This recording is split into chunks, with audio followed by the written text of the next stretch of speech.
Hi there. Welcome to New Tracks Modeling.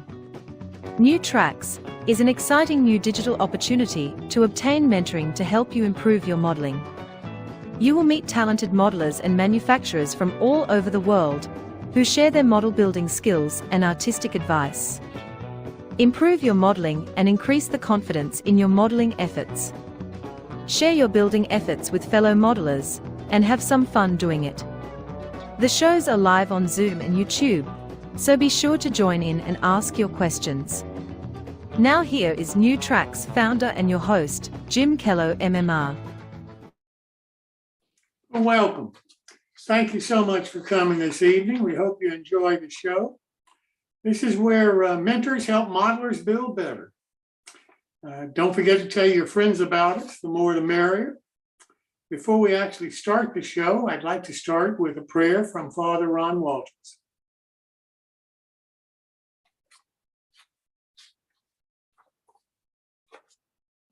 O God, as we express our creativity by creating in miniature the world around us, may we marvel at the beauty and genius which created the world and instilled in us a portion of your great knowledge and wisdom. Give success to the work of our hands, O God. Amen. Thank you, Father Ron. Unfortunately, he couldn't be here with us this evening because he's on the road traveling, but he did send the video, and I'm certainly appreciative for him doing that.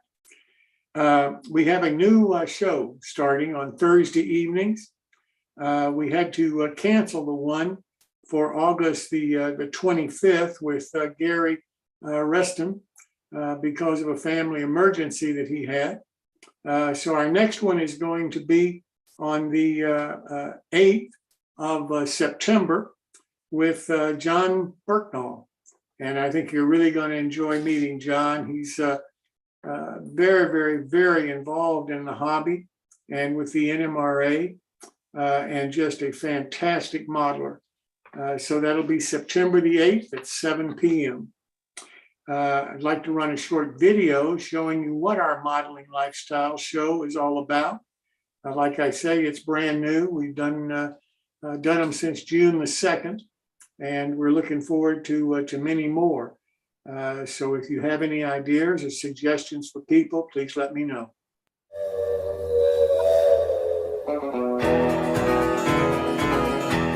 Welcome to the Modeling Lifestyle, where we celebrate how modelers have embraced their modeling and friendships as a lifestyle. We discuss how modeling can become a life passion and lead to lifelong friendships.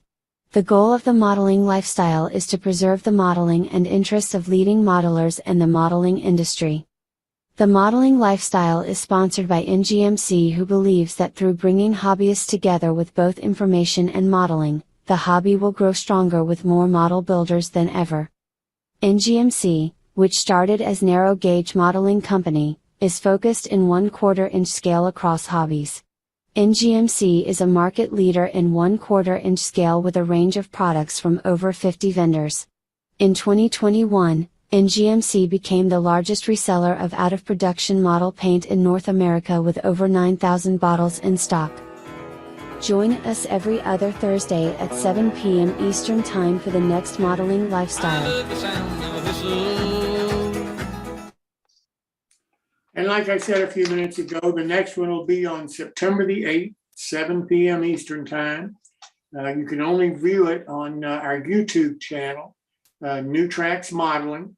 And if you'll subscribe to that channel and ring the bell, then you'll get a notice prior to that show and all of the other shows that we'll be having.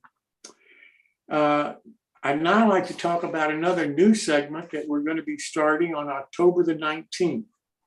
And this is a segment that's going to feature women in modeling. A lady by the name of Kristen Kimmick is going to be running it for us. And Christine and her husband, David, own a 3D printing company where they design and also do 3D printing for customers. And I really hope that you'll have time to participate in this show. And if you have any suggestions for ladies that you'd like to see interviewed by Christine, I appreciate it if you'd let us know about it, and we'll make sure that she gets them scheduled. I'm not sure what exactly is the matter with the slide that we were trying to show you, but Christine is going to be doing a great job for us. I'm so pleased that we were able to get her to be the hostess for this segment. And as I say, it's going to start on October the 19th. All of you that watch our shows can help us with our shows.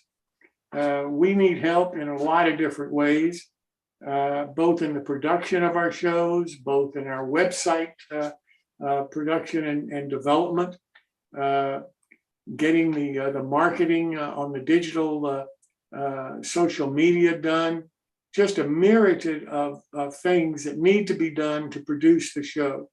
We're fortunate that we have the number of volunteers that we do that are helping us with the shows right now. But as we get more viewers, which we are, and we're doing more segments, which we are, then our need for help just constantly continues. So if you have a little time that you can help us with, we sure would appreciate it. Again, my email is jimkello@newtracksmodeling.com. And I'd love to be able to talk to you about your involvement in trying to help us produce these shows. Next, I'd like to talk about our build-alongs. We've had to cancel a couple of them, one for Narrow Gauge Modeling Company, and the other for Pogge's Trains. In the case of Pogge's Trains, he's having a supply problem of material. And in the case of Narrow Gauge Model Railroading, it's a question of the company that he bought, that he was going to be featuring their products on his build-along. He's having difficulty getting all of that information transferred, and we're just going to have to reschedule them to a later date. The rest of them are coming along very nicely. We hope that you participate in all of them. We're very happy that with the manufacturers and the builders are willing to donate their time and services to help us get these off the ground. You have a couple that are starting already with Earl Hackett, who is doing his 3D program, with David Rarick and Father Ron, who are working with Paul Egri on their service station, which is a card model. And then we have one starting this evening with Bruce Nicholson at Seaport Model Works. And Bruce is going to be building a waterline kit of a 53-foot coastal steam passenger ferry in HO. There's a tremendously great discount that Bruce is offering on this model for those modelers who want to build along. And all of the information that you need to order is on our website and on Bruce's website. Our website is newtracksmodeling.com, and it then lists what Bruce's website is and can get you direct to him. But this is a great model, and it's the first boat model that we've had. I'm hoping that it's going to be a real success for you. And if it is, then I hope that we can do many more sessions like this in the future. Another one that we have coming up on the 31st of August is with Richard Rand, who owns Berkshire Valley, and Martin Breckbuild MMR is the builder. And they're going to be building an OM30 or OM3 ore car. Then we have Motrax model starting September the 7th with Jeff Adam, who's owner of Motrack, and Greg Cassidy is the builder. And they're going to build an Alton fire station, and Greg is building it in S scale. This kit's available in all 4 scales, N, H, O, S, and O. Then we have Sylvan models with Claire Gilbert, the owner, and Bill Davis is going to be the builder. And this is a 1937 CRS boxcar that Bill's going to be building. And I think that that's going to be a really exciting build for you too. So those are the build-alongs that we have coming up.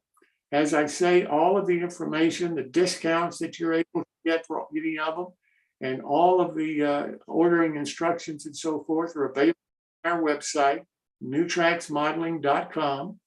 And I wish you the best of luck with doing this, because with the build-alongs, you in effect have a crutch. That is a really talented builder who's building exactly the same model that you'll be building live on the show in 15-minute segments until the model is finished.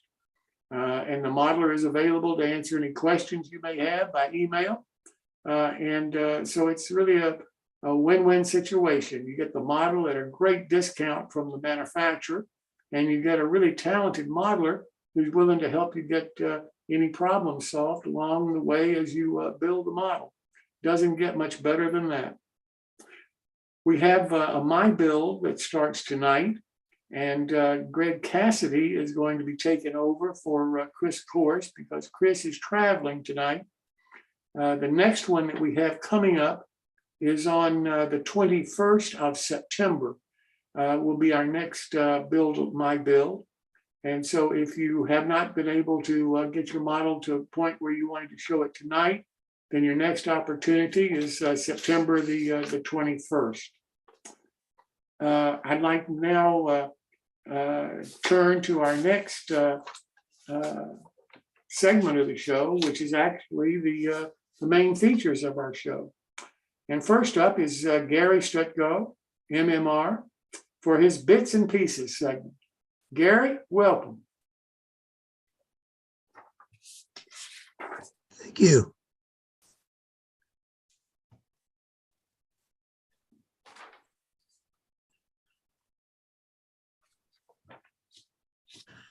Okay, tonight on Bits and Pieces, we have, come on, there we go. Okay, peanut butter jar. What does peanut butter jar have to do with model railroading?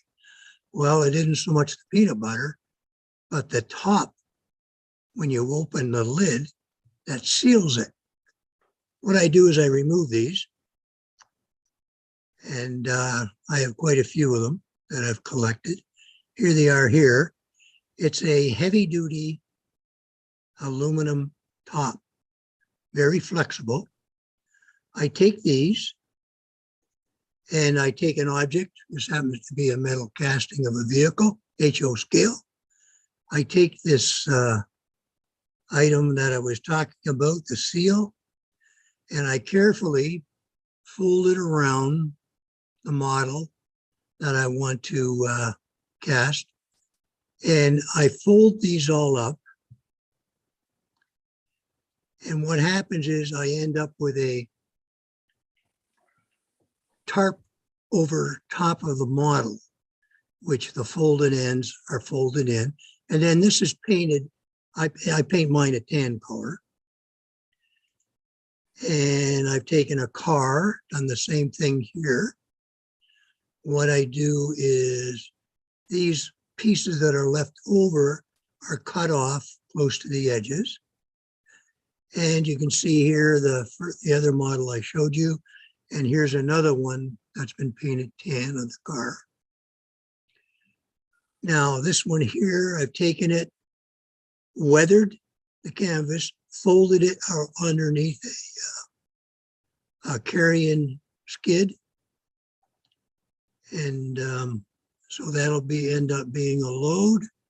I've taken this transformer, folded the same thing around it, put some straps around, and I've got myself some canvas colored transformers ready for shipping. Same here, this is you can buy these, and what I do is I do the same thing, put those aluminum tops over top, mold it in, paint them, weather them, and this is what I end up with. Extra loads. And same thing here, I've taken a little motor, done the same thing, folded up, weathered, put it on a traveling skid, and all set to go. And that should be That's in Pieces for this week, Jim. Gary, I think that is just brilliant. I'll tell you the truth. That and the nice part of it is it's free. It's free. Well, you have to buy the peanut butter. Well, thanks so much, Gary. I appreciate it. You're welcome. Well, next up, we have Bruce Nicholson. This is the first time that Bruce has been on our show, but we're so welcome, so glad to have him. And he's going to, as I said a few minutes ago, be building one of his models, a 53-foot coastal steam ferry. So, Bruce, thank you so much for participating with us, and wish you all the success in the world. Thank you so much. All right. Let's see.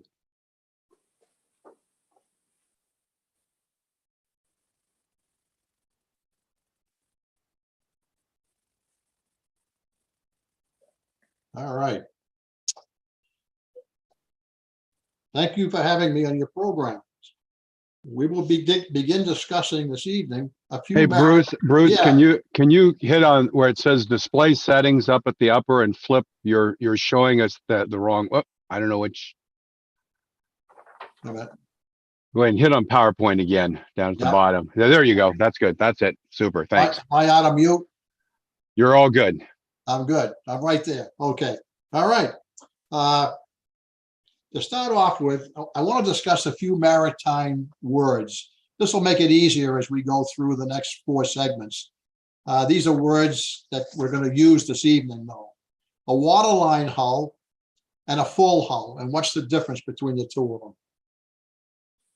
That's a waterline hull boat. That's a full hull boat. The difference is from the keel to the waterline has been removed on the waterline boat. That allows us modelers on our dioramas to show this boat as if it's actually floating on water. It obviously really isn't. The next thing I want to talk about is the words port and starboard. The best way I can explain this is that when you're facing the front of a boat, the right-hand side is the starboard side. The left side is the port side. It's not right and left, it's port and starboard. The bulwark of a boat is the rail, and this rail is right here. It's called a rail or it's called a bulwark, and you'll often hear people refer to from the keel of the boat to the top of the bulwark. They're talking about the entire vessel.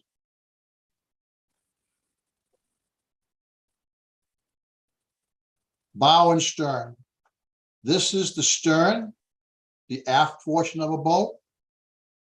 This is the bow, the front of the boat.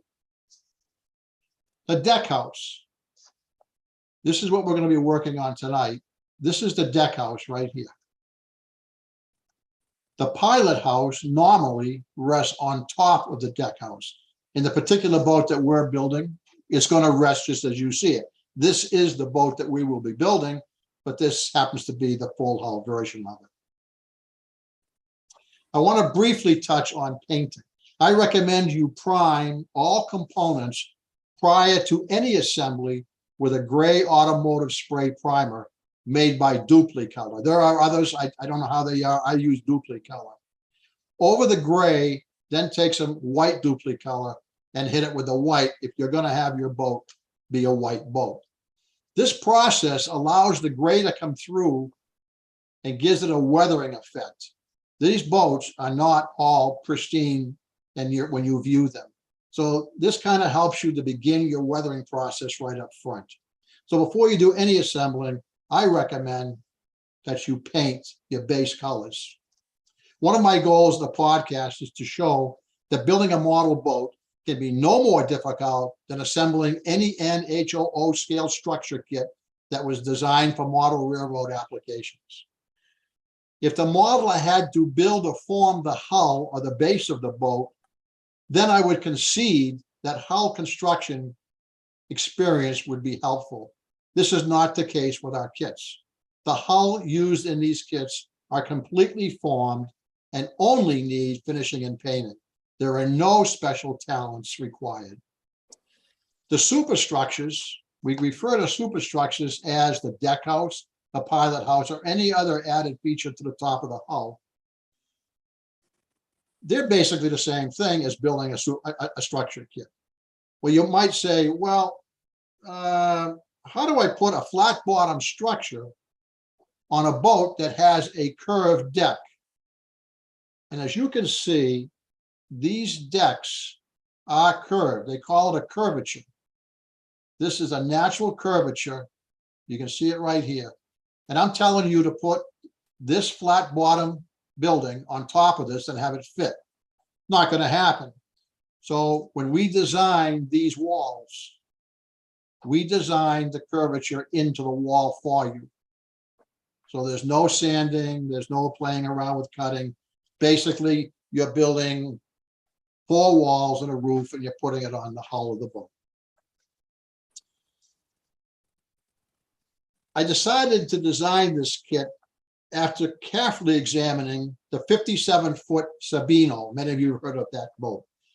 Making a steam-powered vessel that would easily fit on a train layout and span the time requirement that I felt important. Sabino was operated from 1908 until 1974 and is short in length. This is not the model or the kit of the Sabino, but similar and would have been used for the same purposes. A quick history on the Sabino or the Taurus, built in 1908, worked in the Damariscotta River area in Maine. It sunk in 1918. It was then salvaged. It went back to work in the Casco Bay area. In 1971, it was sold to the Corbins of Newburyport. Well, actually, they're from Salisbury. Philip and Irene Corbin of Salisbury, Mass. In 1958, they bought it. In 1971, they sold it to their son, Jim, on the Merrimack River in Newburyport, and he wanted to make some money with it, run some excursions. Well, I don't know how that worked out, but in 1974, they began the transfer of ownership to the Mystic Museum in Mystic, Connecticut. In 1992, the vessel hit the national, it was listed on the National Historic Landmark. This is the Taurus as it was originally built. I would say this is not long after it was built. This is what it looked like. I want to show you something here. This is the pilot house here. This pilot house goes from here all the way to the deck.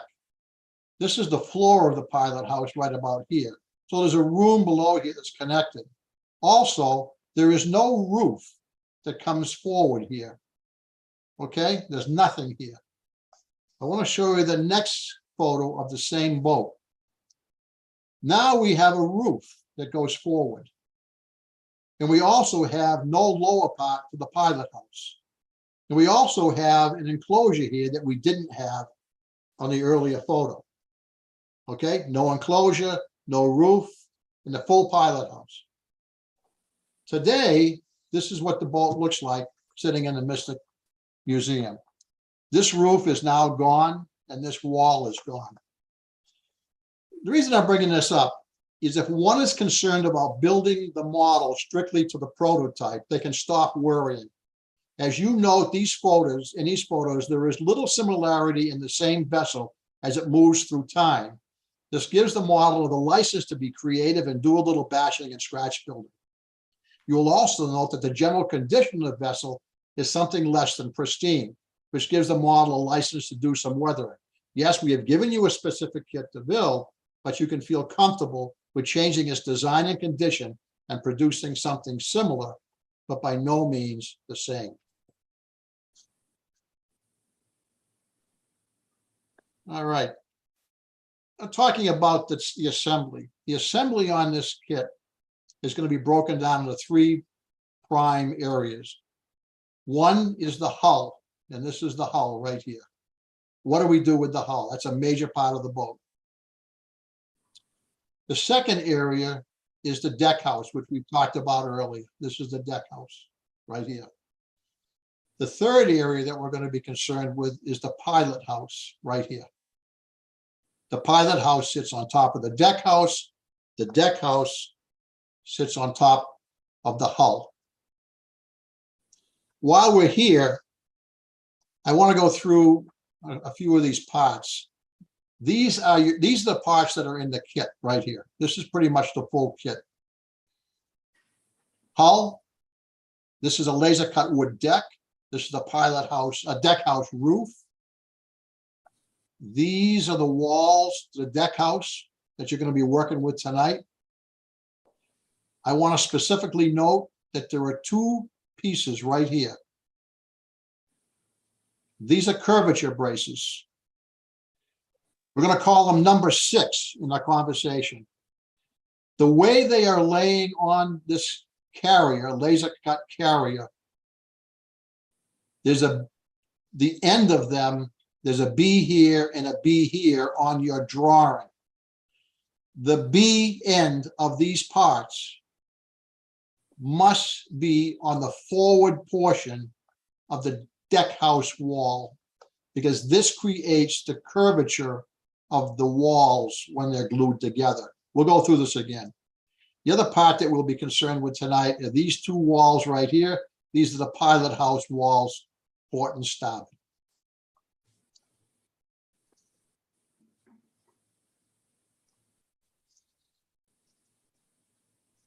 We did the components of the kit.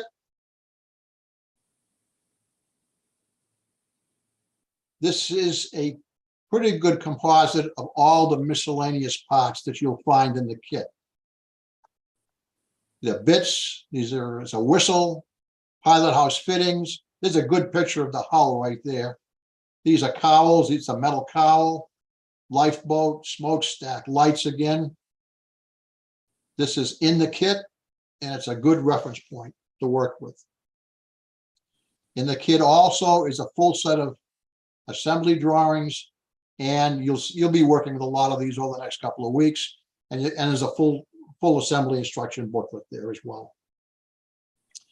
Not in the kit, but on our website, and I think that Jim put this on NewTrack's website as well, is a kit prep and important notes for the H136W. I'd take the time to read this. If you don't have access, you obviously have access to the internet, but if you didn't have it, you can send me an email, call me, and I'll mail you a copy of it.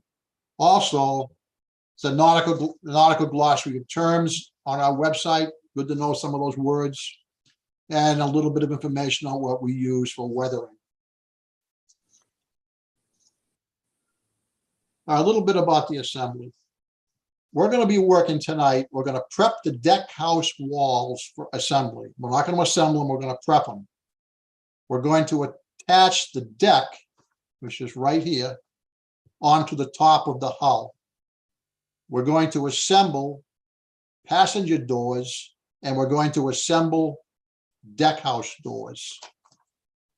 This is the deck. This is your deck house wall. It's the 4 of them.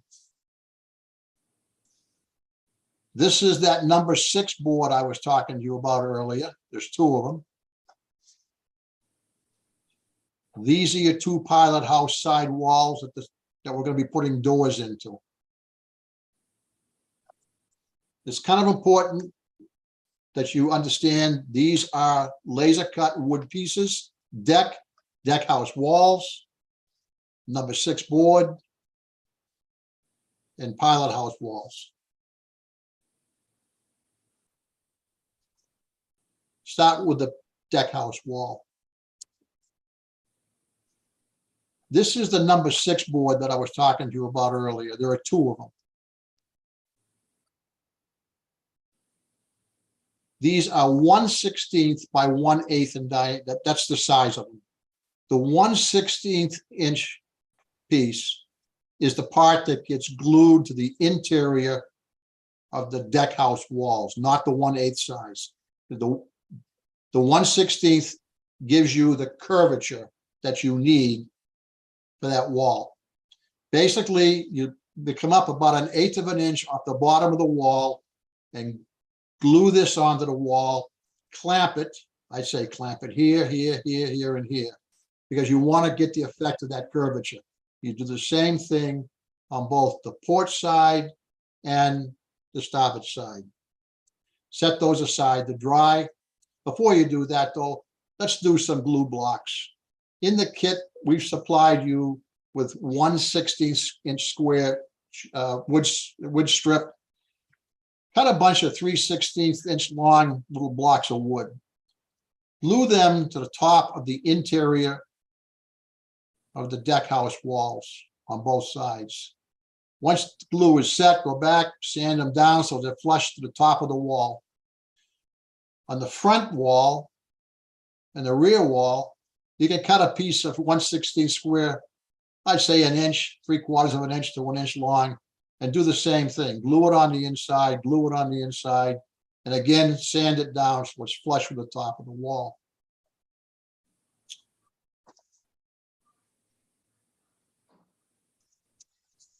All right, this is the deck.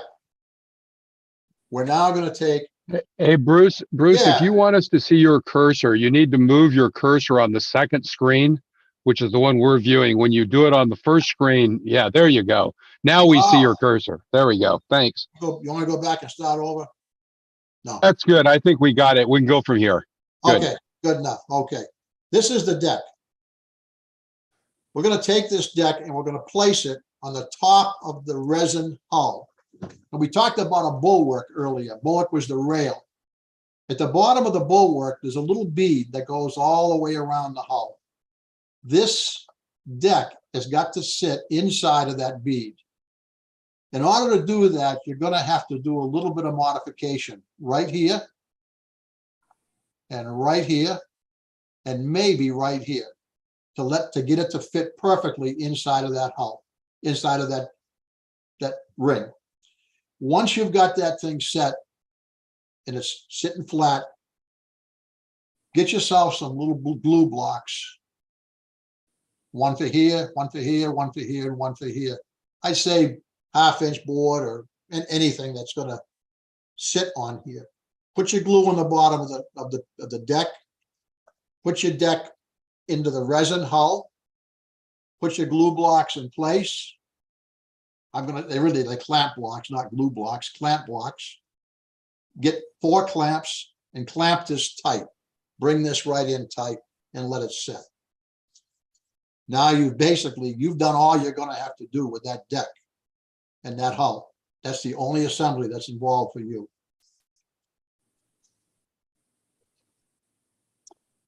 All right, we're going to talk a little bit tonight about the assembly of components. The first thing we're going to look at is the pilot house door assembly. As you can see, this is kind of like a sandwich or a layered effect. These pieces also have the self-stick on them. The pilot house door starts with a number 44, which is a piece of clear acetate. Then you have 14, which is the basic door. 25, which is a trim, lays on top of 14. 27 is a trim, lays on top of 25. 24 lays on top of 25, and 24A is a little round piece that lays on top of 24. Now you have a sandwich door. It's ready to go. Just take and sand the sides a little bit, set it aside. Now we're going to do the passenger door assembly. The passenger door assembly is basically the same thing, but it's only 2 parts. It's number 32, which is your basic door, and then 34 is the trim. That's going to go on top of 32. Now, when you get that done, we got to talk about what are we going to do with these doors. Well, this is a passenger door. It's going to go onto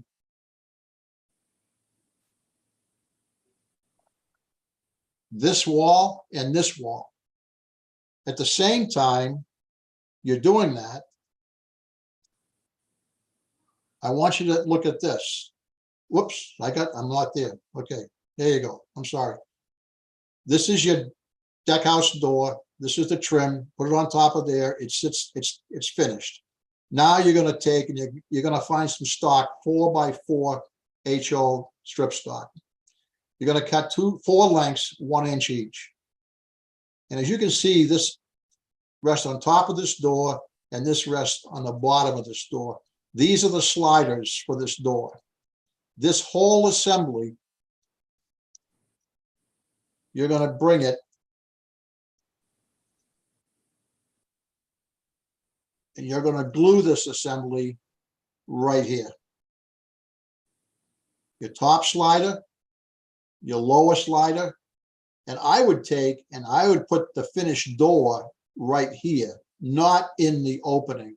I would display this kit with an open door, with the door to the right or to the left, whichever applies. And you're going to do the same thing on the other side. The pilot house door that we worked on, there, this is it right here. There's the two walls, side walls. I do the same thing. I would take this door and I would sand this edge, put an angle on it, and I would glue that edge right here. And I'd have that door in the open position. Now, if you want the door closed, that's fine. Just fit it flush inside of that opening and glue it in place. All right, I think I've used up my time. If there's any questions, shoot. If not, we'll be back with more next week. Hey, Bruce, one question on the deck. Should the deck be finished and weathered before installing it into the hull, since it's wood and going into a steel hull? Yeah, I would take every piece of wood that you have on a laser cut wood, I would prime it and put a finished color on it before I did anything.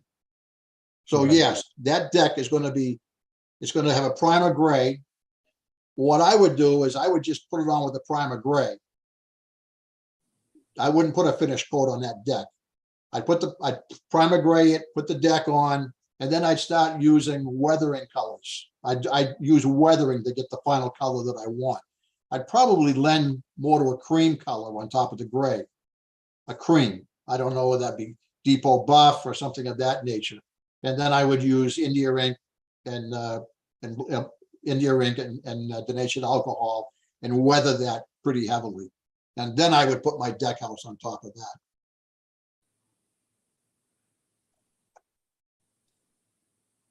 Bruce, what was the power for this boat?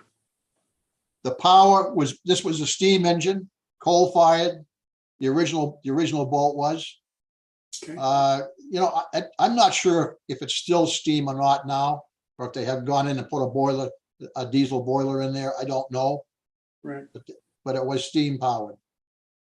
This would hold how many passengers about? It was what? How many passengers about? You know, I don't know. I'm not going to answer that because I don't know. Okay. My guess is you're probably looking at 35 to 50. But it would also have been used to carry freight. These would have been island boats as well. They would have gone out to the islands in Casco Bay or Upper Maine, and they would have had a circuit to go with, you know, daily, weekly circuits carrying passengers and freight. Definitely freight. And I think this is where it ties into the model railroad area, is that something made in Portland, Maine, it's brought to Newburyport on a steamboat, and this would definitely be a type of steamboat that would have made that run, and it would have connected with a rail in Newbury or in Gloucester, and then hauled into Boston for shipping. Or going to Portland, if it was going to go to England, they'd go to Portland, Maine with it, and they put it on the Boston and Maine and bring it up to Portland. But the boats are invariably connected with the railroad at some point. Anybody else have any questions for Bruce? Well, Bruce, thanks so much. Excuse me. Just a comment. We do have steamships running in Ontario in the Muskoka Lakes, between the lakes as tourist boats. They're probably twice to three times the size of that boat. Yeah. And they are still, I think the Seguin is still coal-fired and steam. So they put on quite a show. Steel hull and a lot of the stuff on top's wood. Yeah, you call the Seguin. The Seguin. The Seguin. Seguin. The Seguin. Yeah, Seguin. Now we call that the Seguin, but you call it the Seguin. That's RMS Seguin. Yeah. Yeah, right. Mm-hmm. Okay. I came on late. How long is your boat when it's finished? 50. It's a 53-inch boat, HO scale. Okay. The Sabino was 57 feet long. This is 53. Yeah, cool. Okay, thank you. No plans for an O-scale kit? I don't have anything on a drawing board right now. I don't know, with all the technologies out there, it probably isn't going to be as hard as it might have been 10 years to do that. So that's a possibility. I know you do, scale, because I have two of your lobster boats, water line and a full hull. But my pride and joy was I bought a dredge that you had scratch built down in Maine at one of the conventions, and I have that here. So. Oh, that's awesome. That's awesome. That's great. That's great. You could scratch build this boat. I can get you a hull to use, and you can scratch build this boat. I have the hull now, so it's just on a long list of boats to build, but yes. Yeah, I mean, you could scratch build it in O scale easily. Yeah. Actually, it would be a nice project. I can't think of any complications whatsoever. The hull is a hull, and there were many different hulls configurations used in these steamers. They weren't ever the same. The only thing would take a little time is putting the curvature into the walls of the deck house to match the deck, and the upper deck too, because it's got a curve to it to run the water off of it. So yeah, you got one of those things that's got the little needles on it, and you go like this. Oh yes, yeah. Yeah, that's all you need. Gauge. Out on the hull. Contour gauge. Yeah. Right. Right. Yeah. You can do it. Absolutely. Very good. Thanks, Bruce. All right. Thank you. Well, Bruce, I hope that you see that there are some modelers or railroaders that are interested in your products. I know when we talked earlier, you were a little concerned about being a boat builder going on a model railroad show, but as I told you, I have great hopes for this. I really think that there's a lot of interest in the linkage between the boats and rail, because historically, let's face it, that's how goods were moved. So I really do appreciate you taking the gamble and doing this, and thanks so much. Thank you, Jim, for having me. And Where the Rail Meets the Sea, there's a book written on that, and I agree. It's a big part of model railroading, and I hope it grows, not just for me, but for the railroad hobby itself. Thanks, Jim. Thank you, sir. Well, now let's turn to Phil Edholm, who seems to be doing just about everything tonight, for his segment on NMRA local clubs and divisions. This is how I found an awful lot of help when I was trying to figure out how to build anything, and I hope that you can too. So, Phil, I'll turn it over to you, sir. Welcome to model railroading. And as much fun as model railroading already is, there is one way you can make it even more fun and get even more out of it. And that's by becoming a member of the National Model Railroad Association, the world's largest model railroading organization. The NMRA is devoted to the development, promotion, and enjoyment of the hobby. The NMRA has 18 worldwide regions, which include North America, Australia and New Zealand, Britain, and Europe. These regions have annual conventions where modelers can swap ideas, tour prototypical industries and railroads, see model railroad layouts built by other members, and get to know fellow modelers from a wide geographical area. And on a more local level, the NMRA has over 150 local divisions all across North America. These are groups of modelers in nearby cities and counties who get together regularly for scheduled events, seminars, how-to clinics, or visits to other members' layouts. Chances are there's a regular NMRA division event not very far from where you live. Well, thanks, Jim. Well, tonight I have an exciting guest, and Charles, I'd like to introduce Charles Goodrich. And Charles, why don't we start by having you talk a little bit about your background and region, et cetera. Thank you, Phil. Can I get my screen shared?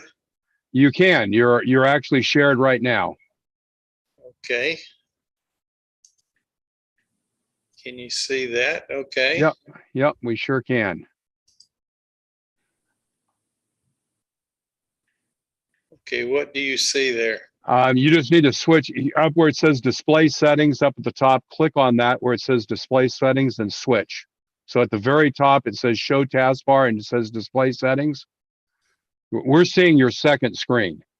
I Where only have you're- one screen. Well, go up. Are you seeing the slideshow? Yes, but it's the end. Well, we're seeing actually the control screen here. Okay. I see the slideshow on my screen now. Okay. Well, yeah, but what we're seeing is we're seeing the control screen of the slideshow, which you apparently are not seeing. That's correct. Why don't you go ahead and try sharing again here? Go ahead and share screen and share the upper left screen. Upper left screen. Yeah, it says screen 1. Share Okay, screen. I see 2 up there on the left Well, side. whichever one has your slide shows the slideshow. Share that one. Yeah, but I don't know which one that would be since I only have one screen. I don't know. Look down a little bit lower in the windows, and there should be one that says slideshow and should be the full screen slideshow. Just click on that. No, that's the same thing. Yep.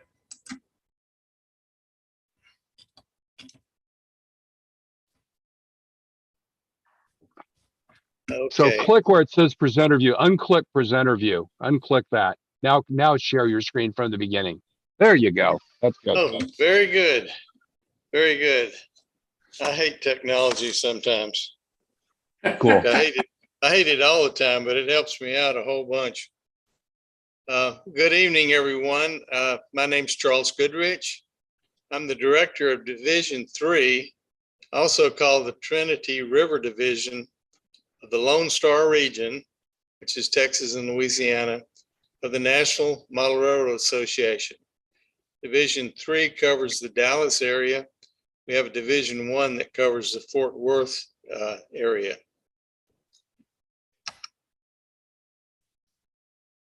This is our seal for our thing. Our division meets on the 3rd Saturday each month for fellowship, view of coming events, encouraging each other, and education. We normally have 30 to 40 members that participate in our meetings. One of the important things is we have our announcements where we bring up what's available. For instance, the latest DVD on weathering when it came out.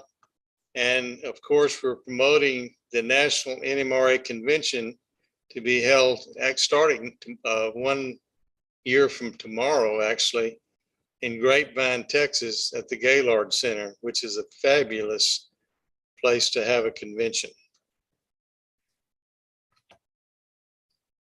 We also have our mentoring program. We have quite a few master model railroaders, and probably a good 2/3 of our group that regularly meet are well on their way to becoming master model railroaders also. So if there's any questions or anything that people have or need help on something, there's always somebody there that can help. We have a segment called tips and tricks. And what we do there is people bring up their ideas of what they've, some little trick that they've come up with to make their modeling faster or easier.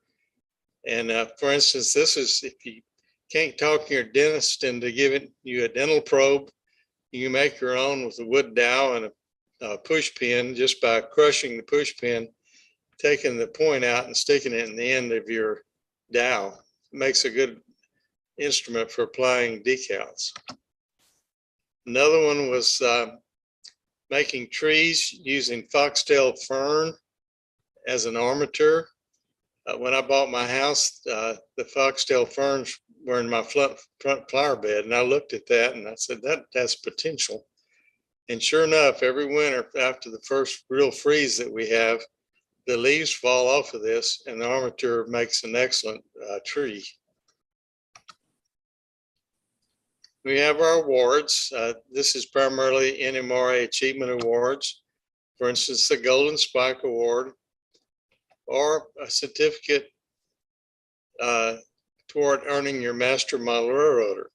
There are 11 certificates that's available at the NMRA. It takes 7 of them to get your Master Model Railroader. Another segment we have is show and tell. This is where members bring their models or something they've seen. For instance, this picture was taken in Edholm section of Dallas. Building was constructed in 1902, and the sign was painted shortly after that. It's sometimes before 1910, and that sign is still on that building, just as you see it. People bring their models to show, like this laser cut load for a flat car, or the flat car on the right is a painted deck. This is one that I presented a short show and tell on how to do this using panel liner paints. The one on the left is a regular wooden deck that I was doing many flat cars with real wood, and then I found this new way, and actually looks better than the real thing. Another one of our modelers created a circus parade on his layout, and last month he brought several slides showing his circus parade.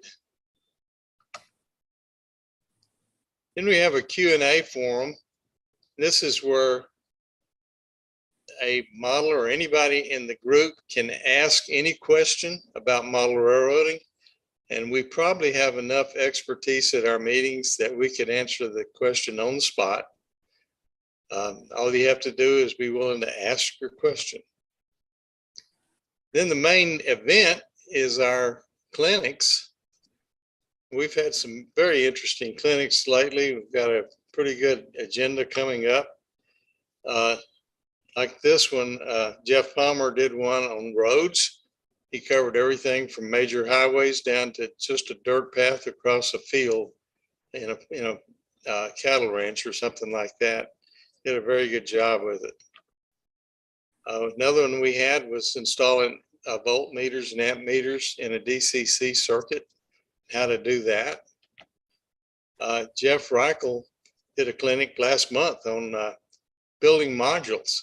He's a master carpenter, and he does a beautiful job. And he's actually built several layouts for people in the Dallas area.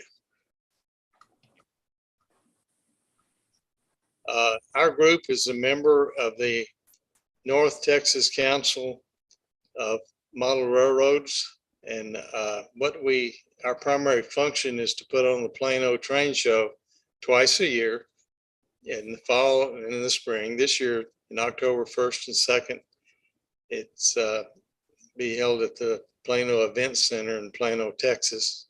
That's between here where I am in McKinney and Dallas. So that's really about it for what we do. I'll take any kind of questions or any comments that people might have. So, Charles, how do you encourage people to take advantage of the mentoring that you offer? Sometimes that's hard to do. People are afraid to ask their question. They're afraid they'll look stupid or something. But we really push hard to get them to come clean and ask their questions or ask for help.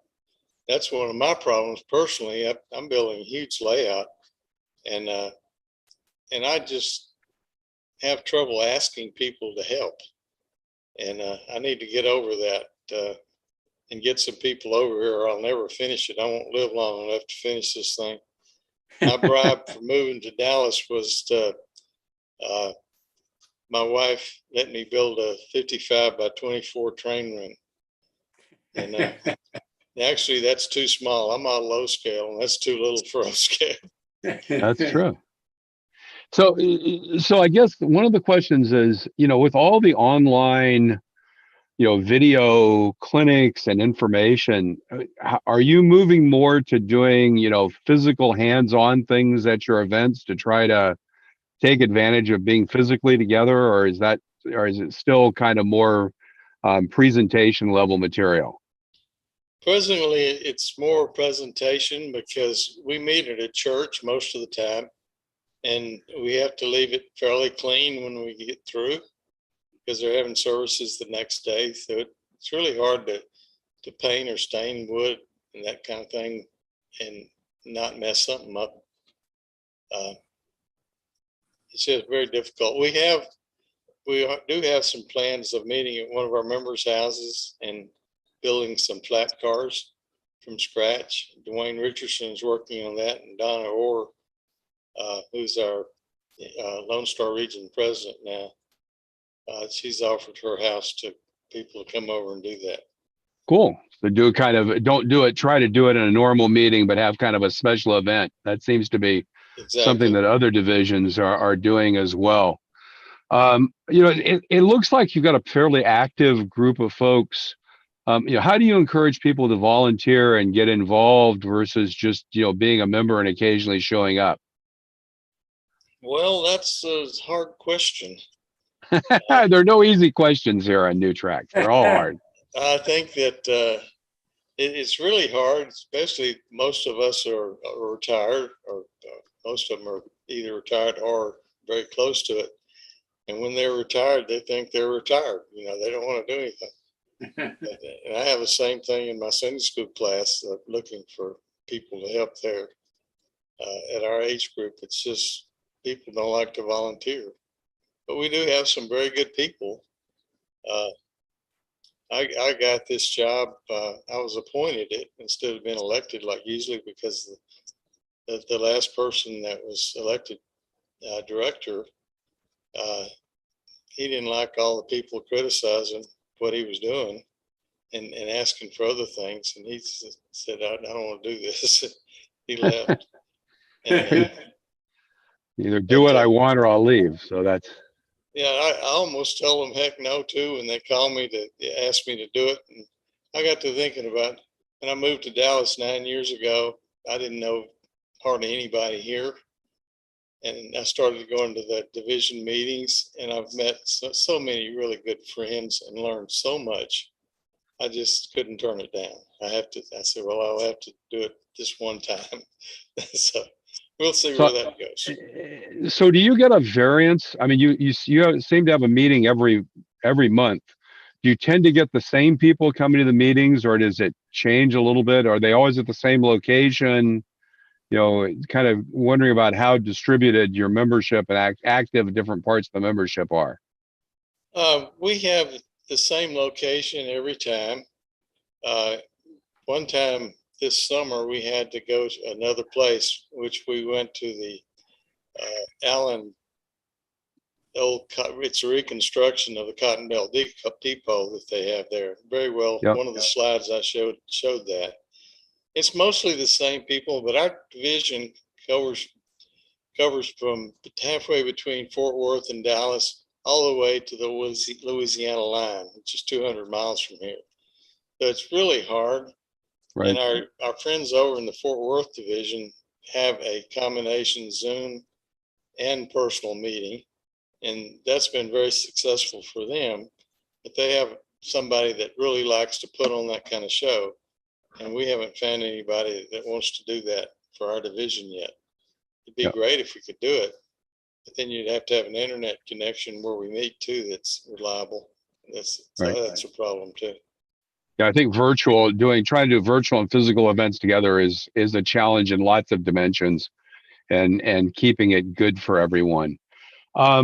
So one of the things that, as we talked to divisions and talked about challenges that divisions folks face, generally in model railroading, we seem to have an accepted kind of thought process that there are probably 5 to 10 times as many model railroaders out there as there are NMRA members. And I'm curious, how do you go about recruiting and marketing to those non-NMRA members at, the Planeo train show? what do you do to convince people that being part of the NMRA is something you should do and be involved in? The Plano Shane Train Show, we have a booth there to recruit. Last spring, we had 19 new members join at the Plano Train Show. We try to convince people when they go to the hobby shop and buy a locomotive or a car or something like that, the reason that it'll fit on your track is because of the NMRA standards. Right. If we didn't have that, you'd go down there and every brand would have a different gauge, a different type track and different drives or electrical systems, and it just wouldn't work. But the NMRA gave us the standards, and to keep developing those standards, we need to support the organization. So I had a couple of questions from in the chat. So how many modelers do you active modelers typically attend your meetings, and what percentage of it of your overall members? We average, since COVID, we've been averaging about 30. Before COVID, we were up around 40, and probably a lot of people are still a little bit afraid to come and get with groups. Yep. But we have a total on our mailing list of 237 people. And of course, that's all of East Texas. So it's a big geographical area, and it's not practical for a lot of people to come this far for a meeting. But we want to encourage everybody that we can to come, and they'll get something out of it, even if it's just making a new friend. So have you been doing virtual events also then, or as part of the division, or not? We did during the COVID. We had all of our meetings virtual with Zoom. Yep. Okay. So I guess one of the questions is, how do you engage new members and get them kind of onboarded into the division? Well, we get them on our mailing list to start with, so they know how to get it, where to go and how to get it. And of course, when somebody shows up, we try to introduce ourselves and be as friendly as we can and get them involved with showing them what we can do and how we do things, and just being as friendly as we can and helpful as we can. Cool. So I guess one last question kind of to close, what do you think are the unique learnings, and things that you've done in your division that you think other divisions could really take advantage of? Are there things that you think, wow, this is something we've done that's really unique? Well, like the tips and tricks segment, the show and tell, I'm sure a lot of divisions do that. The clinics, we're always looking for good clinics. And one of the things that I feel that we're weak on is we haven't had the strongest, really new information type clinics that I would like to see us have. And we're searching diligently to get that. Cool. Well, I don't know if there are any other questions from anyone else, but I'd like to, Charles, that was great info. Obviously fairly short, and started with a great overview of the division, which was good. So if there are no other questions, I think we'll probably wrap it up, and thank you. Any farther last comments from you? Charles, any final comments or? Not really. I would strongly encourage everybody to get involved with model contest, the achievement program, because it makes you so much better of a modeler. I mean, when you're competing, you're trying to win something, you're going to do your very best. And I remember when I started out, I had one gentleman that every time I'd bring a model to the contest, he'd beat me. I'd get second, he'd get first. And one time I was determined that I was going to beat him, and I spent all this time making this real nice Rio Grande water tank. Took it to the convention, he didn't show up. So I was grossed out, but I did take it to national and got an award there for it. Motivation through competition. That's great. Competition, exactly right. That's what got my master model railroader too, because a friend of mine had got 2 certificates, and he invited me to lunch. He was achievement chairman for Division 7 over in Shreveport, where I lived at that time. And he invited me to lunch and was telling me about it and all. And well, I can do that. I can beat this guy. And I got involved, and 3 years later, I had my MMR. But gosh, Super. I've been modeling for 50 years, so I have enough models stashed to win contests and things. So. Excellent. Well, thank you much and appreciate it. And with that, we'll throw it back to Jim. Well, thank you so much, Charles, for being here. And thank you, Phil, for really an interesting presentation. I really do thank you both. Thank you. Well, now let's turn to a build along with David Rarick. And David, this is his third segment on building Paul Egret's service station. David, welcome. Thank you, Jim. I'm happy to be here. Today we're going to start on the third build session. So I'm going to share my screen. Hopefully this will get the right one up. Did that come up? That came up. Just throw it into slideshow mode. Just click the slideshow and down towards the left. Yep. The one that looks like a screen. Yeah, just. There we go. There you go. Okay. Now this I don't understand. Maybe you can tell me this. It says this thing up, please move it away from something or other. I have no idea. I don't know. It always seems to do that, and it kind of straightens itself out. Try clicking on the slideshow icon again there. Click on that one. Would it give you a pop-up that said something? Yeah, it says, please move this window away from the shared application up the top. Any idea what does that? I have no idea what that's. I mean, it's red printing in a black window here. It says, please move this window away from the shared application. I'd love to be able to move it away, but I don't know how to do I don't know what it is. Just, yeah, unfortunately, don't know at this point how to solve it. All right. Well, let's just proceed with the slideshow. Yep. All right. This is a service station that was designed by Paul Egri, he's a friend of mine from Pittsburgh.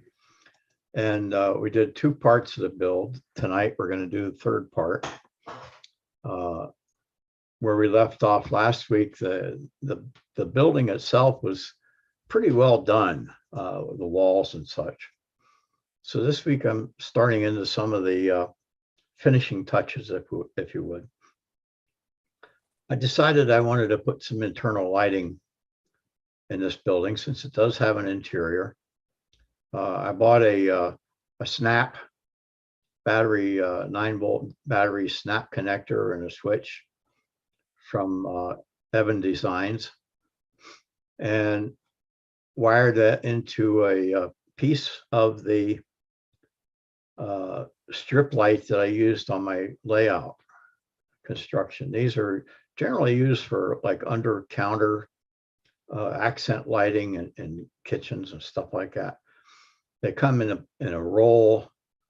The ones I bought were 5-meter lengths, or like 16.5 feet. And there were 300 of these LEDs on that strip. And I think I paid about $15 for the strip. So that's a very inexpensive way of getting your LEDs. And you can cut them into 3 LED segments. They have the dropping resistors already installed. It's on a thin tape, you can see here. And there's a pressure sensitive adhesive strip on the back, which you can use to stick it onto your building or whatever. I actually glued mine in place because these strips I salvaged from part of my layout lighting, and the pressure sensitive tape had already been used and reused and messed up, so I just glued it in. David, have you moved on from slide 1? Because we're not seeing anything except that. Yeah, I have. Okay. Let's see. Why this resume share? We'll try this. You know what, I would suggest unsharing and resharing if you don't mind. We'll try it. Now I'm not getting that to come up. Oh, here's stop share. Try it again.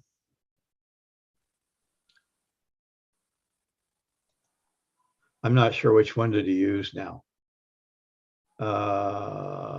This one maybe. All right, what are you showing now? Anything?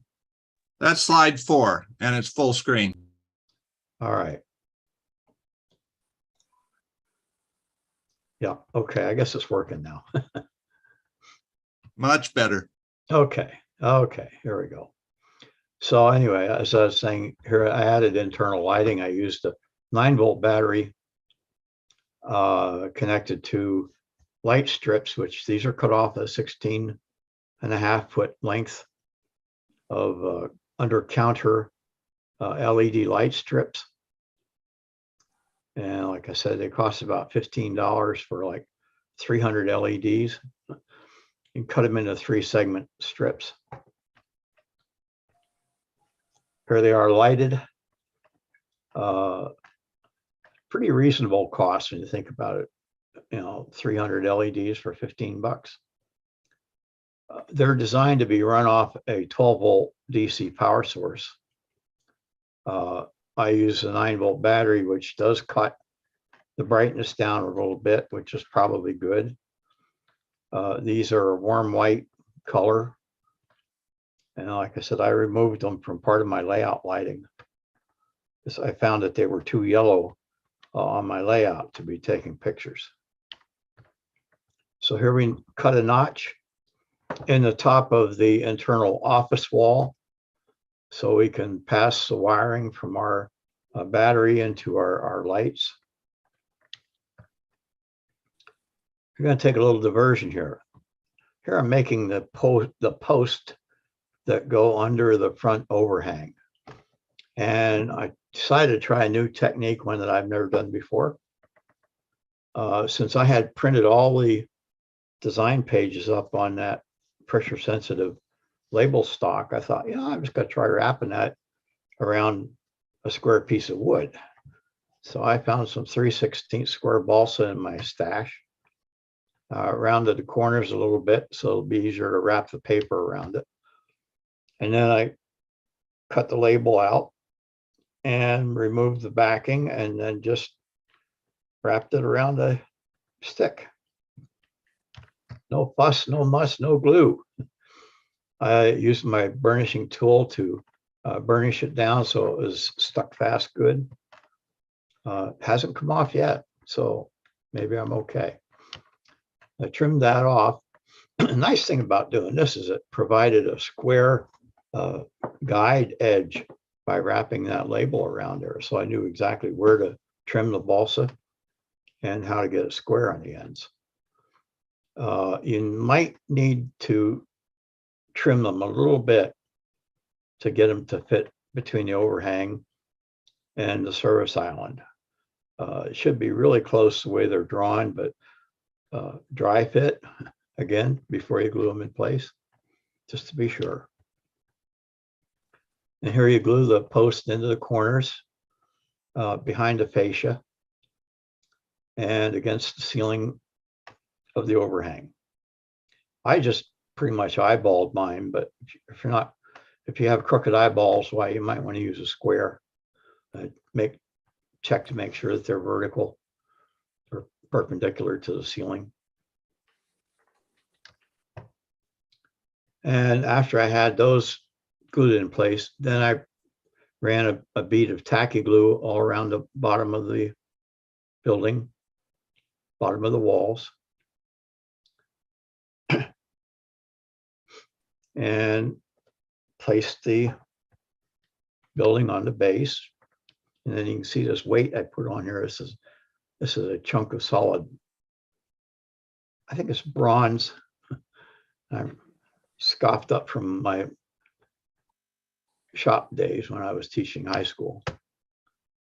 And here you can see I leave that weight on there, and that's to hold everything down firmly to my build table. Prevents any warping, twisting, what have you. Once that glue sets, you're not going to get any movement. I decided to use the alternative cornice trim strips that Paul provided on the drawings.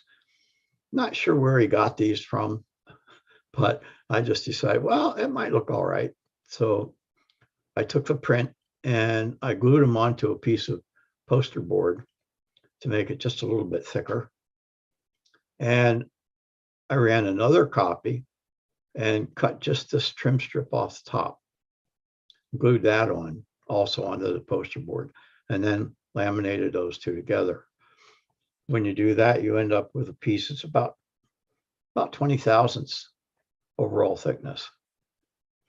And then you want to make sure that you color around the cut edges with a marker or a pencil or whatever you have, something that is close to the same color as the front. And then I took and I glued that trim strip over top of the fascia board and made it so that the top of that strip was right at the bottom edge of the signs that are on the side. Glued it in place. And I did the same thing with the sidewalls, made a strip same way. Now here is the subroof I made. This is not part of the drawing, if you will. This is a piece of chipboard. I realized that the printed shingle roof is actually longer than what's required for the building. And I didn't want 4 feet of overhang on either end. So I measured the overall length of the building and then made it 1/4 inch longer on each end. So it turned out to be 7 inches overall length. And I made the width so that it would match the width of the cover, shingle cover piece. And you can't see it here, but I cut halfway through on the center line so that it would fold in a sharp bend.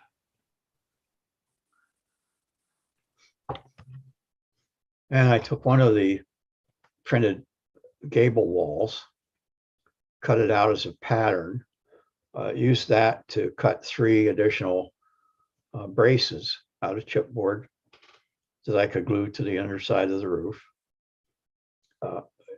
These are cut so they fit inside of the side walls of the building and extend down into the building somewhat. And I drew these guidelines on here so I could put them in square, glue them in place, make sure you get the point right in the center,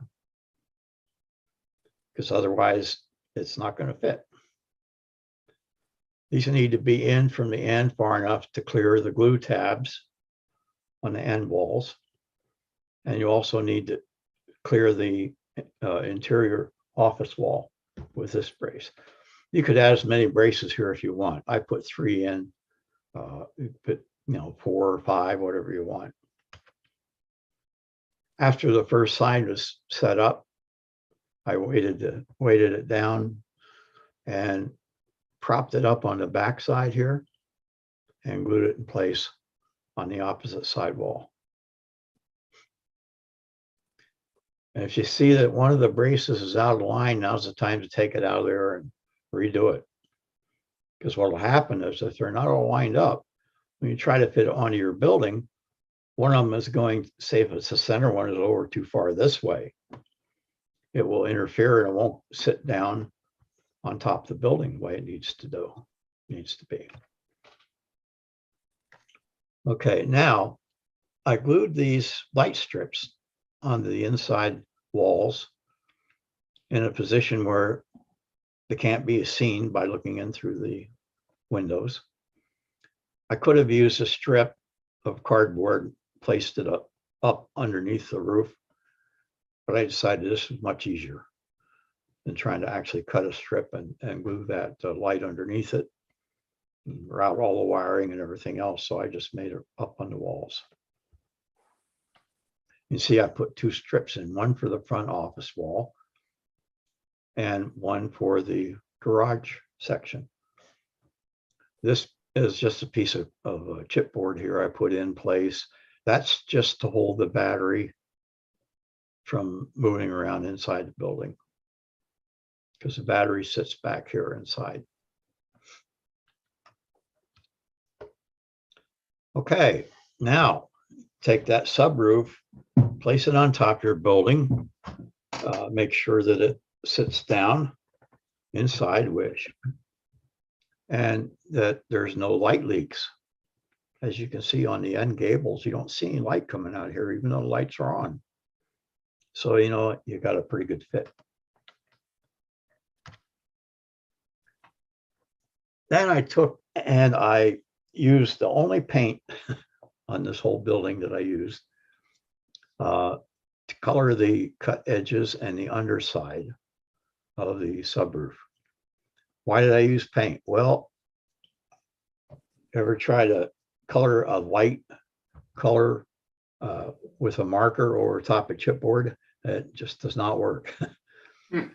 So you have to use either a color like this, a model color paint, or you know, any kind of hobby paint would work. Or you could use you know, acrylic paint from, you know, a dollar store or whatever. Just something to color it light so that it is close to the same color as your sidewall and your trim strips. Now, when I looked at the nearly complete structure, I decided it would look better with a 3rd post in the center. So for this post, I used my normal building method, which is just using folded cardstock. First of all, I want to cut it out and then score the fold lines on the inside or the back side of the paper. Because if you score it on the front side, it's liable to crack, and you'll see a white line where your paper cracked. You might be able to use a mini press brake like I had that paper clamp. That is helpful in getting these bend lines straight. Because bear in mind, these are only 3/16 of an inch wide. So there's hardly enough room that you can stick your fingers in there or anything else. Then you gradually form it into a square post by wrapping it around, and tuck the glue strip inside, and then just kind of massage it a little bit. Try to get it square. Look at it from the end. You can see this one isn't quite square because the glue strip isn't pressed in quite far enough. This can get a little tricky trying to get it actually square, which is one of the reasons I did them on pieces of strip stock. What you want to try to avoid is getting a trapezoidal effect where this end is pushed in further than this end, because that just throws the alignment completely off on your post. Now you have a nice square post, test fit it under the overhang, then glue it in place behind the fascia and to the service island. And if you don't have a good fit, make a new post and start over. Easy enough to do when you're working with cardstock.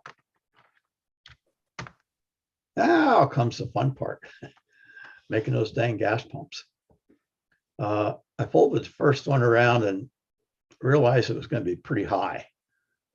So first thing to do is cut about 3/32 of an inch off the bottom of the pumps.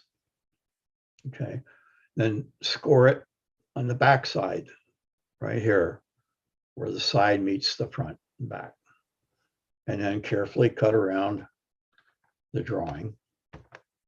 And this is what you'll end up with. Here you can see a strip I cut off.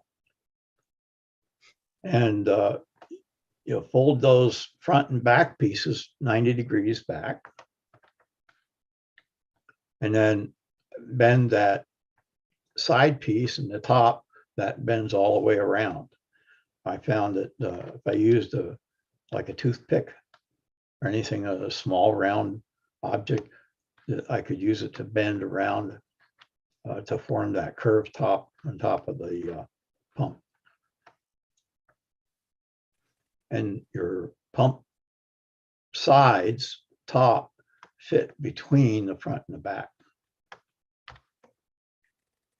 Here's what it looks like. Glued it in place on the service island. And there's your first gas pump. And I also took and glued the shingle roof printout on top of the subroof. And I just used tacky glue to do that.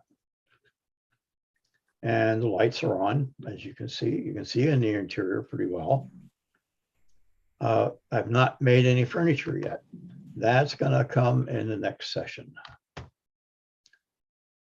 So I wanted the signs to be a little brighter, stand out better. And I also thought, yeah, I'll make them glossy, make them look like a tin sign. So I printed them up on some coated Epson presentation paper, sprayed a couple coats of clear glossy enamel over top, and cut them out and edged around the outside with a marker. This is how they look before they're glued in place. The paper I use is about 5 thousandths thick. And I use a scissor when I'm cutting round like this because it works much better than trying to use a knife. And there's our building. I glued all those signs in place, glued the additional pump in place. And there's the 4 signs, 4 sides of it. So it actually looks like a building now. Any questions? Next session, start up at number 4, and I'll make some interior furnishings for it. We'll mount it on a base, maybe put a little scenery around it. I even spent a bunch of money and bought some HO scale vehicles and people. Dave, I've got a question. Yeah. First of all, it looks fantastic. I'm assuming since the battery is inside behind that wall, you don't have the roof glued on. It's just sitting there? That's correct. Yeah. That's correct. Plus, I wanted to be able to take it off so I could furnish it inside. Yeah, that too. Yep. Anybody else have any questions for Dave? Is there a light switch? Yeah. If you go back to my second slide, I guess it was, that clip that goes on the battery that I got from Evan Designs, that has a little push button switch wired to it.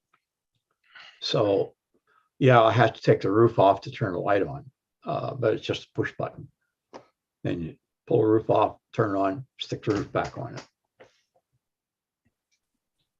Got it.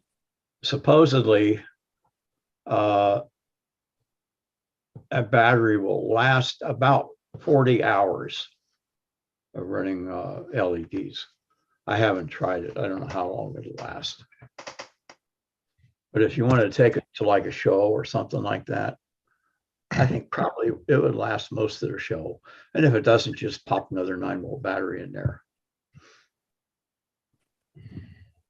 Well, David, thanks so very much. It's a beautiful structure. Looking forward to next week. Thank you, Jim. Well, now we've got a treat, which is more lighting. This is by Bob Farquhar, using LEDs. And Bob, looking forward to this. All righty. Okay, guys. Oops. What happened there?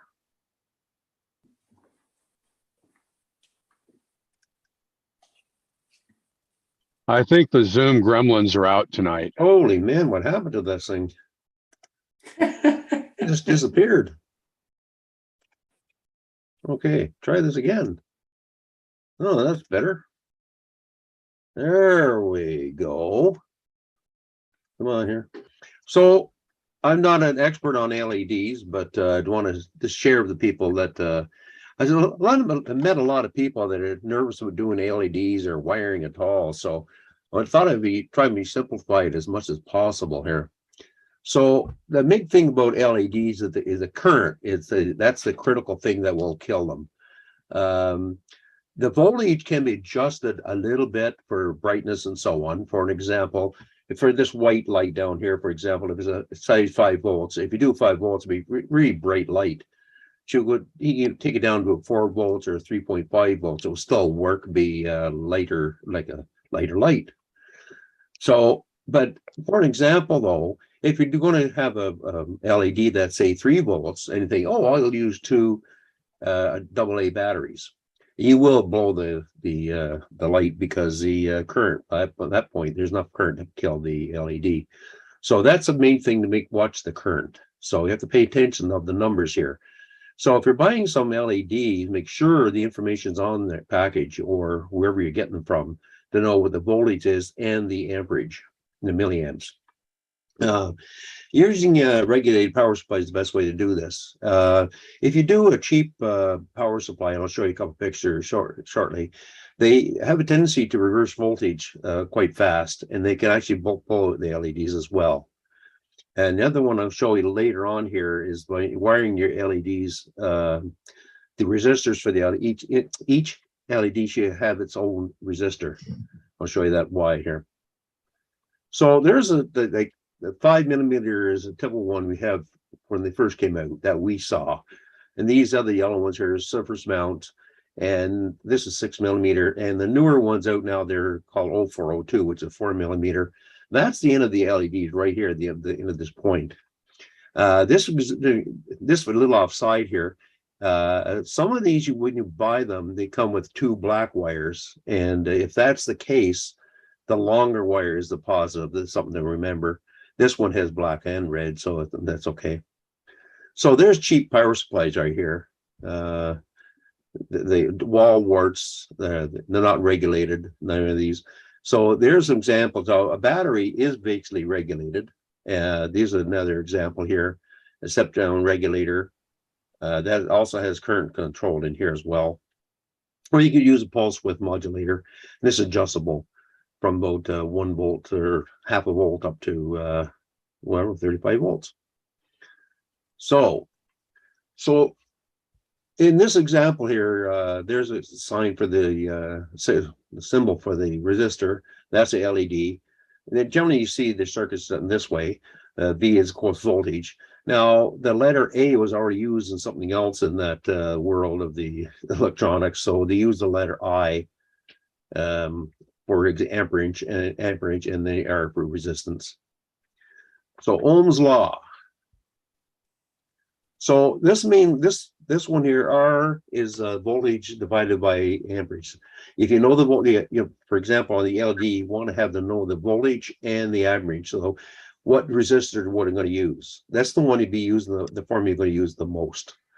So this, for an example here, using a 9-volt battery, I have a white LED in this example, 20 milliamps, and there's 2 volts to run the LED. So what you'll have to do now is find out how much voltage drop, which is 9 volts divided by 2, minus 2 volts, give you 7 volts have to be dropped. So 7 volts divided by 0.020 amps or 20 milliamps is 350 ohm resistor that's required. And but sometimes you can't find the 350 volt resistor. But in this case, I would go to the 390, even up to 400 or 410 type of thing, rather than going down to the lower number like 335 or something. Just more, is better. Another example, using 12 volts and the same LED. 12 volts might be 2 volts, what is needed for the LED. And 10 volts has to be dropped, divided by 20 milliamps, and it's 500 ohm resistor. And you can go up to about 550 or 600 ohm max in that case. The resistor values, these are you see them last time about 4 colors or 5 here, but 3 here with the main ones, and then 1 over here. The very last one here is always the tolerance. So generally, like it's a silver gold, Sometimes you get these other colors, but these you don't have. Generally, you want one for gold and silver. That you don't need to have exact for us. So this example here, you use a yellow, which is a 4, purple is a 7, black is a 0. So that's 470. And this one here gives you the number zeros, or will be. So in this case, it'd be 3 zeros. So it ends up being 470,000, which is 470 ohm. Their short form is 470 ohms, which implied that the 1,000 is already in there. This other example here, blue is 6, gray is 8, and this 68, and there's the number zeros, that's 2. So it'll be 6800, which is 6.8 thousand ohms is this example. Their gold, of course, is for 5 plus 5 or minus 5% tolerance, and the brown is like plus or minus 1%. You don't have to go that fine in model train stuff. So these are examples here of connecting the LEDs in series. So you have the 1 resistor, and for this example, you have 4 LEDs. If one burns out, the circuit's dead. The current, the electricity won't pass through. And you do it in parable. You know, they go, okay, I'll use 1 resistor here. There's my 4 LEDs. The problem is you burn that one out. Now the current is going to be higher on the other 3 and going to burn them out. So what you want to do, have 1 resistor for each LED. That's what you want to do. And this is the, if you want more information, this is a good website here. I'll put it on the chat when I finish this one, which is pretty much now. Any questions, anybody? Good. So I'll put them on the chat.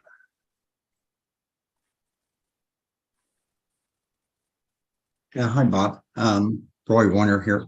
Bob, just to let you know that an LED can be run on AC, because what it does is rectifies 1/2 of the sine wave. Right. So you're only getting half of that on AC as a light. So the only difference is, if you remember, some lights used to flicker if they were on 25 cycles. You get the same thing with an LED. If you move your head fast, you'll see the flicker. Otherwise, you won't see the flicker. So you can do it. Just make sure your resistor is big enough to handle the voltage and the current. The other thing I've used is the double color LED, red and green together. Powered one way is red, powered the other way is green. Put AC on there, red and green goes 6 times a second, makes it light yellow. It's great for signals, a single bulbs signal. Yeah, it's a good way of doing it. Yeah. Well, Bob, thanks so very much. I really appreciate you doing this, and it was really, thank you. Okay. Well, now let's turn to our special program that we do once a month called My Build. And this gives everybody on the show an opportunity to show a little bit of their modeling and take credit for what they're accomplishing. We have a sponsor for this series, Dan and Amy Daugherty, who own the magazines that publish my articles. So if you could run that, please.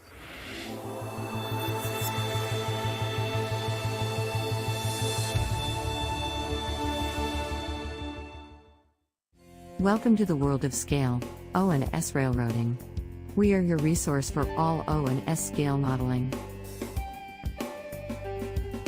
Both our magazines are advertiser supported and free to read online, download as a PDF, or even print. All advertisers are hot linked to their website, so if you see something you like, just click.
Please check out our websites for the current issues.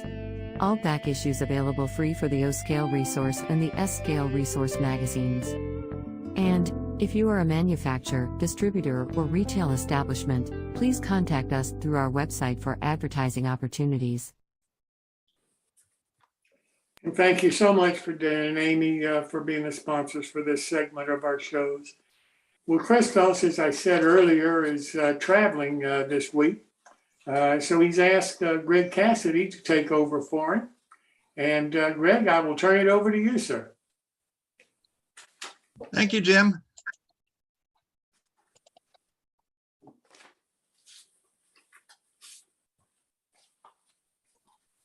Well, as Chris would say, welcome to my build, and this is featuring you. So before we start showing what we have for our build this month, the next my build will be in September 2022.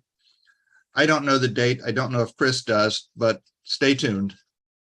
September the 8th. Aha. I've heard from above. It's September the 8th. Hold it. It's September the 21st. I apologize. Nope, breaking news. It's now September 23rd. All right. Chris put this slideshow together, so I'm just hosting it. My name's Greg Cassidy. Welcome to the show.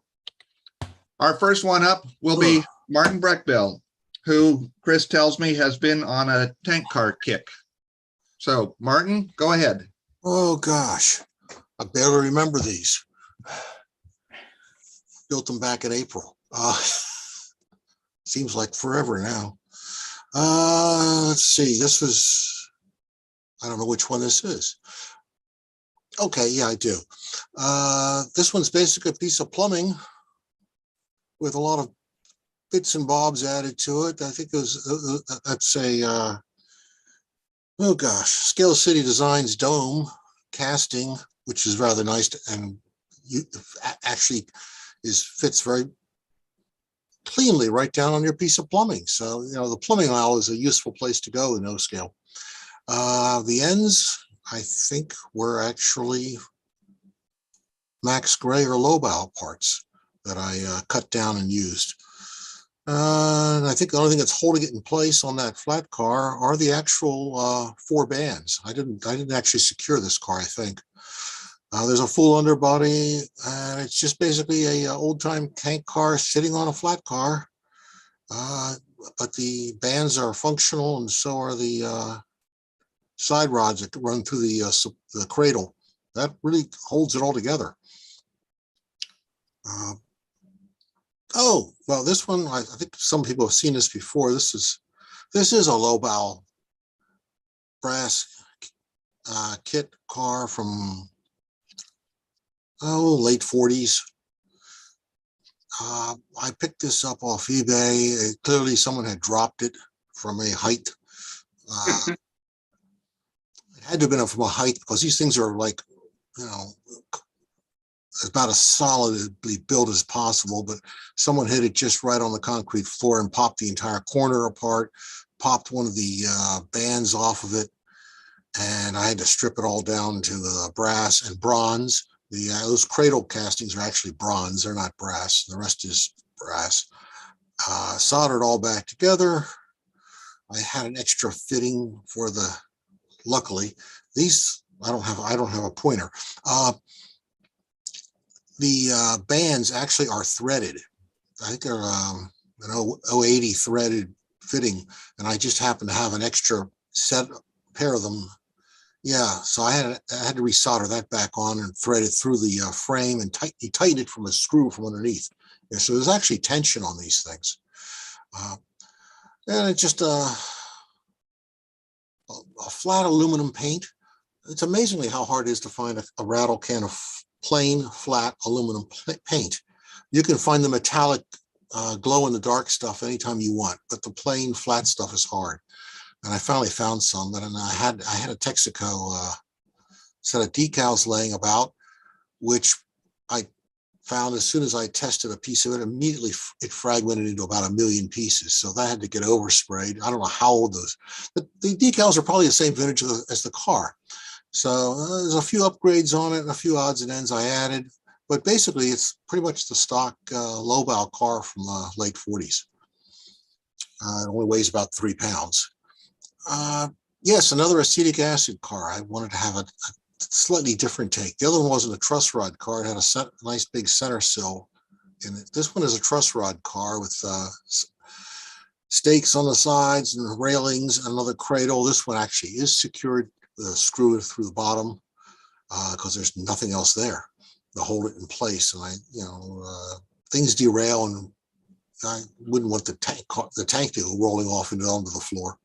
But it's basically another piece of plumbing, another dome from the Scale City Designs, and the ends of this one are actually 15 thousandths brass that I actually shaped over a form with a hammer and just pounded them until I got them to the right dome curvature, and they're secured with some glue and CA. The rivet strips are the old Walther's rivet strips, or the old copper ones, which, we're back into the, I don't know how far back in time those are. I have stainless steel ones, I have tin plated steel ones, then I have some copper ones. So I think the copper ones are ancient history. So yeah, that's three of the tank cars I've built the last 4 months. There's another one that I finished, which we don't have. I know there's no slide of it because it wasn't done. And I've got another one yet. It's an old IMP car, which is coming out surprisingly nice. So I'll save that for next month. Well, so Martin, this probably brings you up to about 200, 300 tank cars on your layout? God, no. There's, contrary to popular belief, my layout is very, very small. It's only about, it's an 11 by 16 room. You couldn't put 200 cars in there on the track. It's not physically possible. All right. Any questions for Martin about his tank cars? Yeah. What's the size of the plumbing mix you use? Oh, God.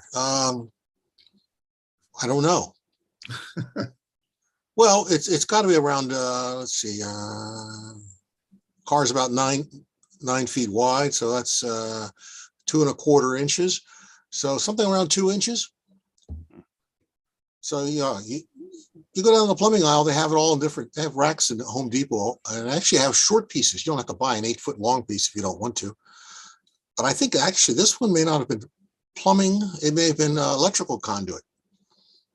And I did buy an 8 or 12-foot long piece of that because I figured, well, at that price, who knows how many tank cars I might make. At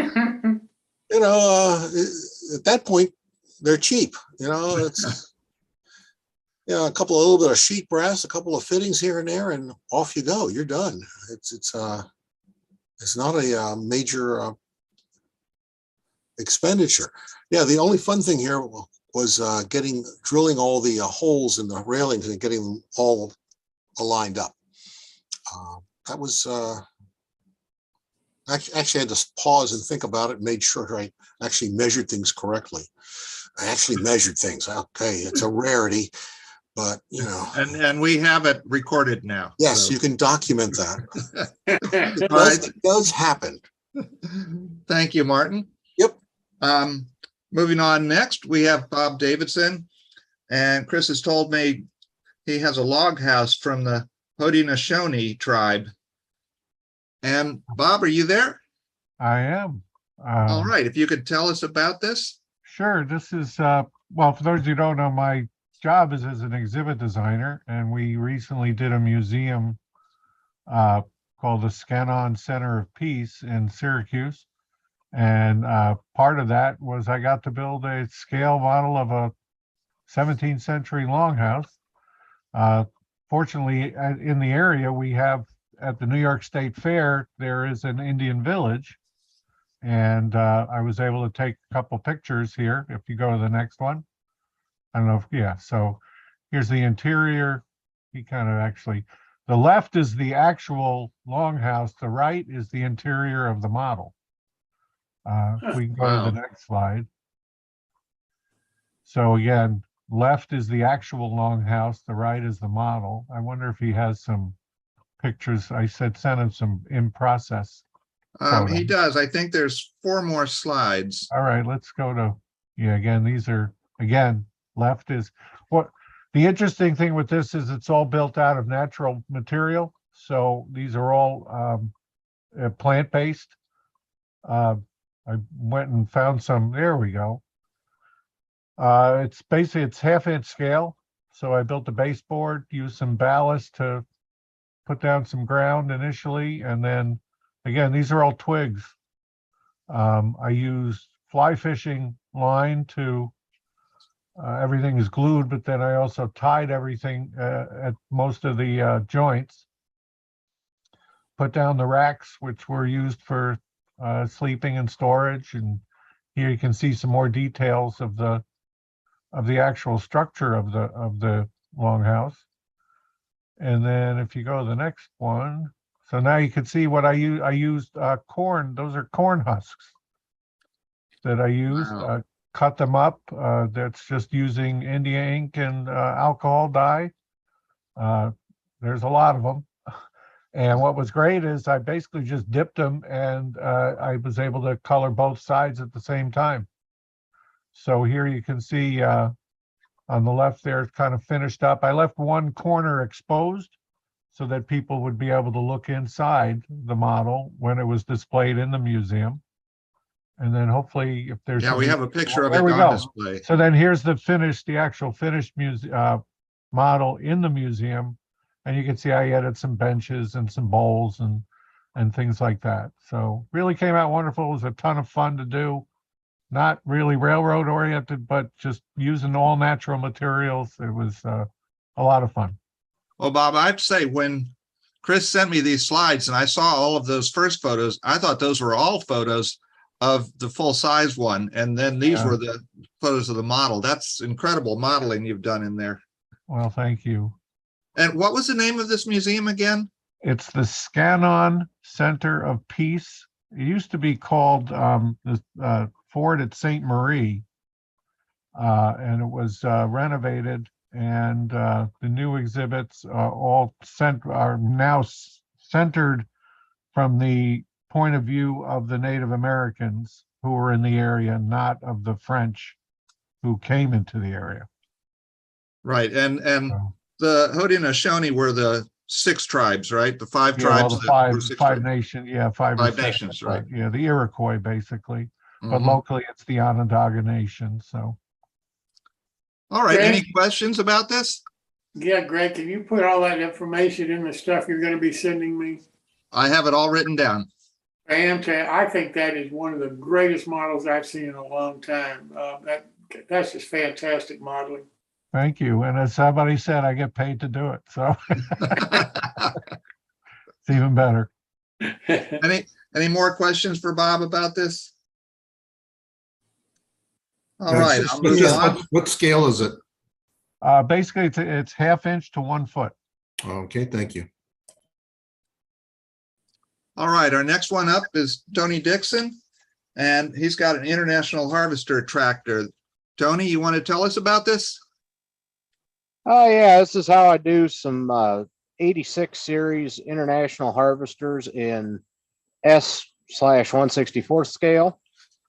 It started out with the cab and cut down frame from a Greenlight 88 series tractor. And then the hood and motor component is from a older Erdl casting.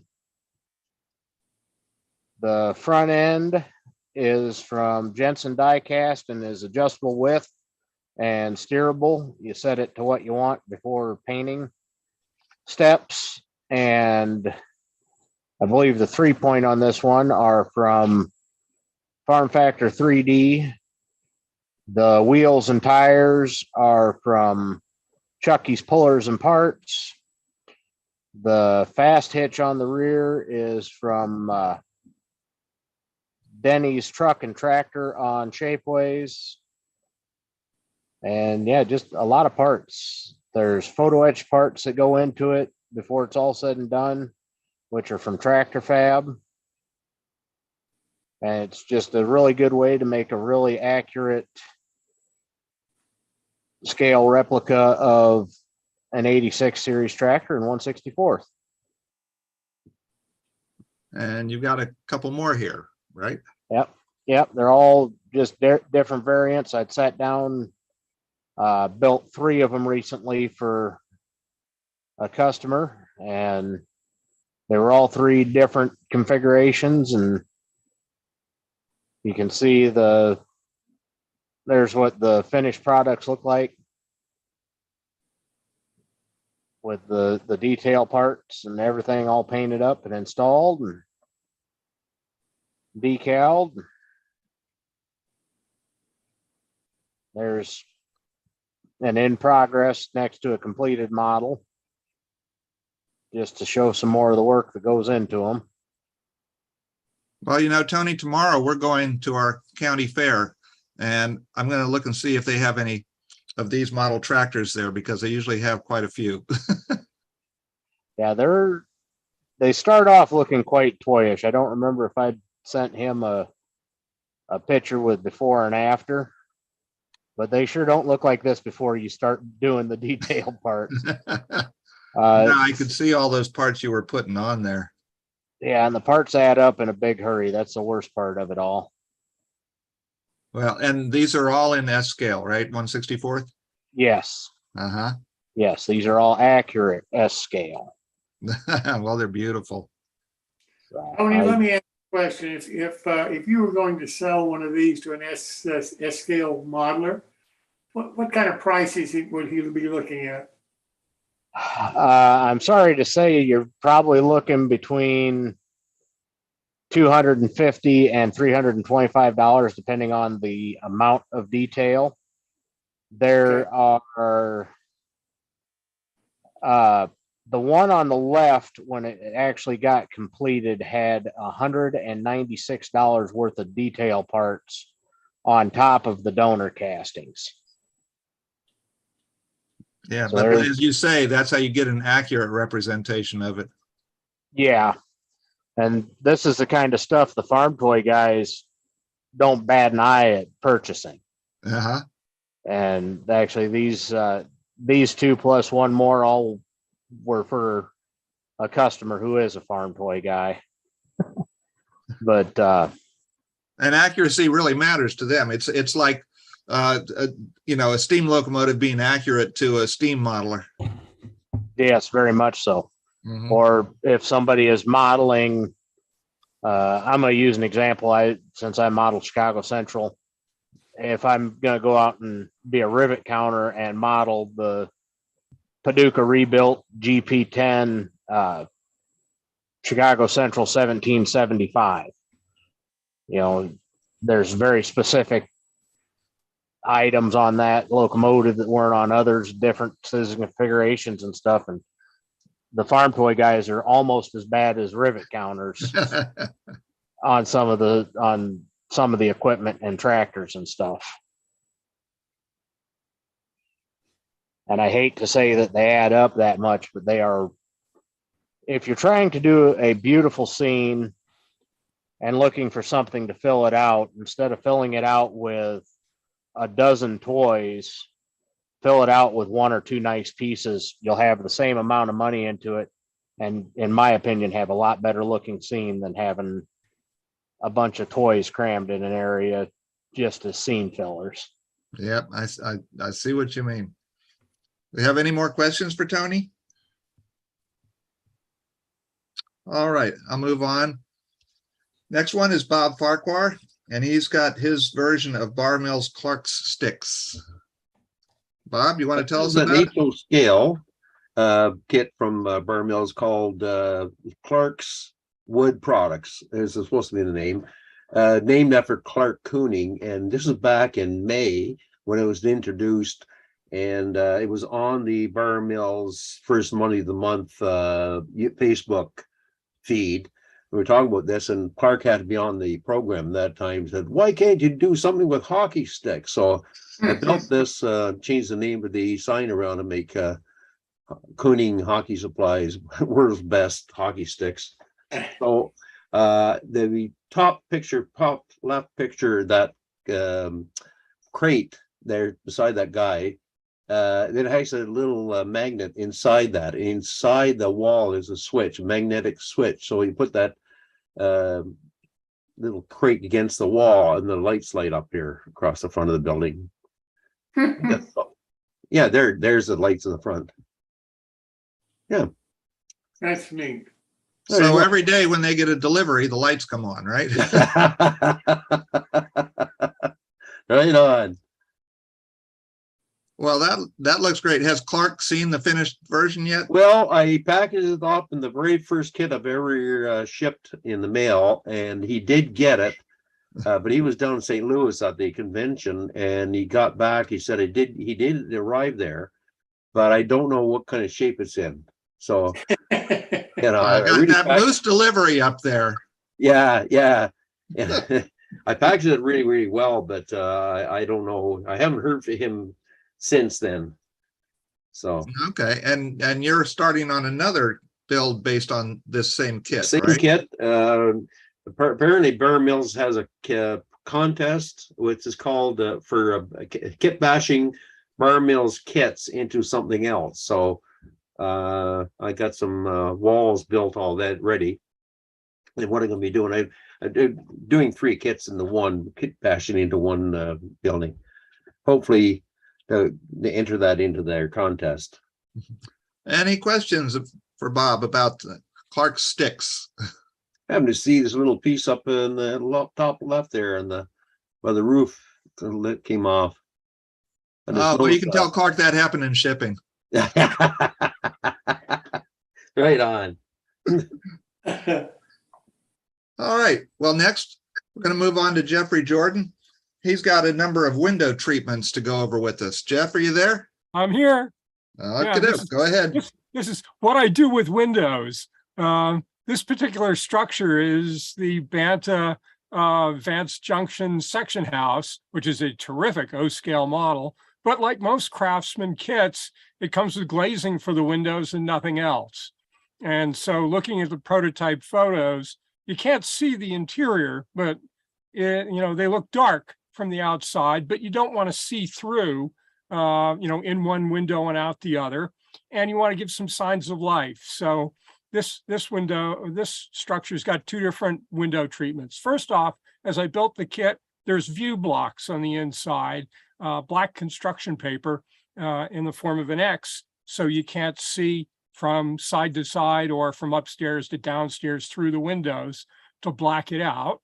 And then downstairs, window shades, in this case, just made simply with masking tape. Upstairs, which is the residential portion of the building, I wanted it to look a little bit more homey. And you can see in the upper left hand that the curtains actually have a print on them. And that was from my wife was throwing out a bunch of catalogs for home furnishings. And I started clipping out pictures of draperies. And so the paper catalog pages became draperies. And you can see that in the upstairs windows there are draperies in the windows to give it a little homey touch. And it's actually got colored patterns. Next slide, please. This is a commercial establishment, and it's got much larger windows, so masking tape wasn't going to do. And so here I've used construction paper, and obviously there are lots of nice colors, in this case a tan color, and you can see I was able to put them at different heights. I may come back and actually add a little bit more interior to this one because there's still a lot of exposed window, maybe put some goods in the windows or something like that. Next slide, please. Okay. This was actually supposed to be the last one, but this is not Vance Junction. This is the Rico station, which actually started life as the Lionel kit, though I've done a lot of changes to it. And as I originally built it, the bay window was so prominent that I put a desk, and you can see in the left-hand photo in the lower left-hand corner, there's a candlestick telephone there. And I put in a tiny little grain of wheat light bulb trying to just light up the desk.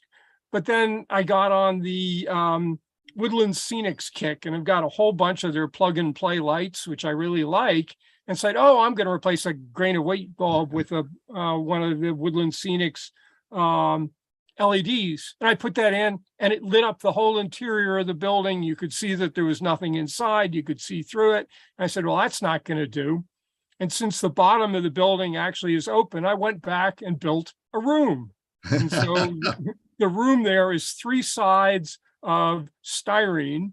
And to give it a little bit more character, I had some scribe styrene. The lower part is scribe styrene to give it wainscoting.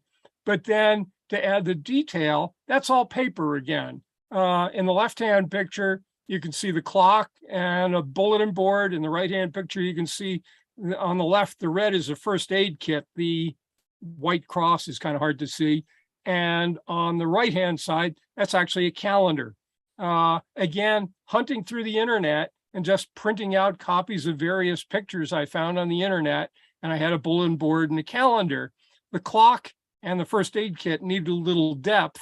And so I took a bit of plastic, put it and pasted the paper onto the bit of plastic, painted the plastic. So for example, on the first aid kit, you can see its edge there is red and matches the front. And so now, again, this is the only view is through this window. When the light is on, you can see that there's some activity, some signs of life in there that it looks lived in. That's a great idea, giving it that relief. Yeah, it worked out really, really well. And then again, that's just masking tape shades up there. Mm-hmm. And then the next one. Yeah, this is the last one. Yeah, this is the FD Work hardware building, which appeared in Telluride and is a out of production kit and a really fabulous O scale. This is the flat version. And of course, it has huge windows.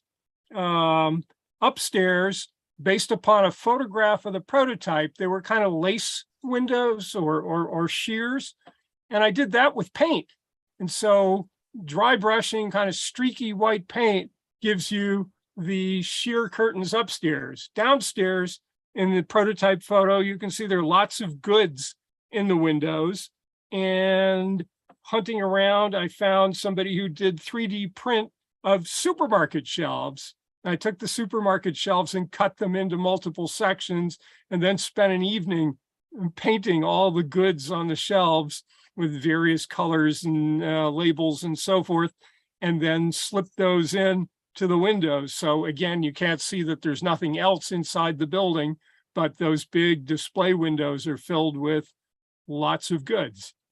And so that's really neat. Jeff, do you remember who it was that supplied those 3D printed shelves? It's a fella on eBay. I think he's still on there. If you just look on eBay, and he listed them as 3D printed supermarket shelves. Okay, thanks.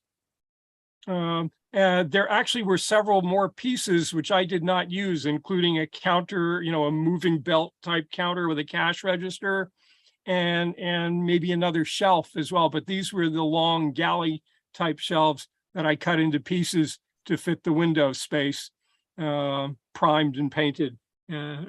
Really highlights those windows. All right, thanks, Jeff. Anybody have any questions about Jeff's windows? All right, we'll move on. Our last one here is Dmitry Voronov, and he's going to be showing us military railway car with the tank on it. Dmitry, are you there? Yes, I hear. I thought you were. Well, let's hear about this. This is beautiful kit or beautiful modeling. Thanks. First of all, I want to say sorry for my terrible English because I am from Ukraine. It's not my main language. Well, you're doing fine. I want to build diorama with cargo platform for transporting heavy tanks, and I find drawings of this platform on internet in Bundesarchiv. I find archival photos and drawings of this vehicle and try to make this out of paper and cardboard. Wow. And for rails, I use cardboard for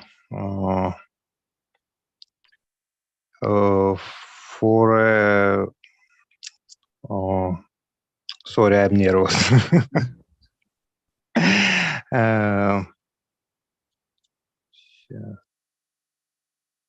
So parts of that are cardboard. Boy, that's hard. Cardboard for rails. I use a cardboard and bamboo sticks. Wow. For ballast, small stones for aquarium and borders stones around station. I use styrofoam for walls. Wow, that looks incredibly real. That column for the loading locomotives of water. It makes all out of paper and painted acrylic paints. Wow.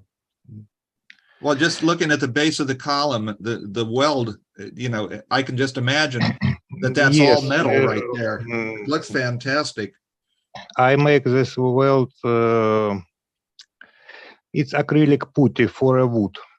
Wow. I understand. And here's the car. I make it out of paper and cardboard, and flooring I use bamboo carpet for sushi. Wow. When I take this carpet, when my wife look at that and she said, "I kill you." Well, obviously you calmed her down. Well, and here's the underside of it. Oh, wow. Yes, it's underside of the wagon. I use cardboard, paper, and some bamboo sticks and toothpicks. And what scale are we talking about here, Dmitry? Is this 148? It's standard scale for diorama 135. Okay, wow. And I use some copper wires for tubes and brake system. Oh yeah, that's gorgeous.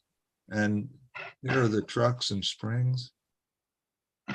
Truck and springs, it's all out of paper. And now for all the markings, did you find decals for all those? No, it's not decals. I find pictures of these decals and make it in Windows in paintbrush program. Oh, and okay. Printed and on photo paper. Okay. On Epson printer, photo printer. Wow, so that's all printed side pieces there. Yes, wow. It's all pre-printed details. This is just incredible. Oh, thanks. Wow, is this your first military diorama like this? No, it not first my military diorama. It I make it 4 years ago. This diorama. And now I make another mostly big diorama about story of my city Kharkov. Ah, well, when you're ready, be sure and show us pictures of that. Does anyone have any questions for Dmitry about this beautiful work? Dmitry, the tank that you made is out of paper and cardboard too, right?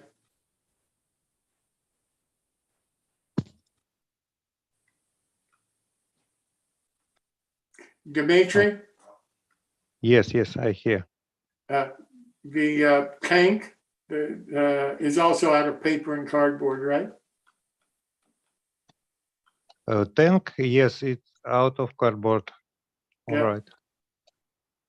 It's All my abs- models are make it out of cardboard and paper. Only figurines are plastic or этот, как его сейчас. How do you stiffen the paper up?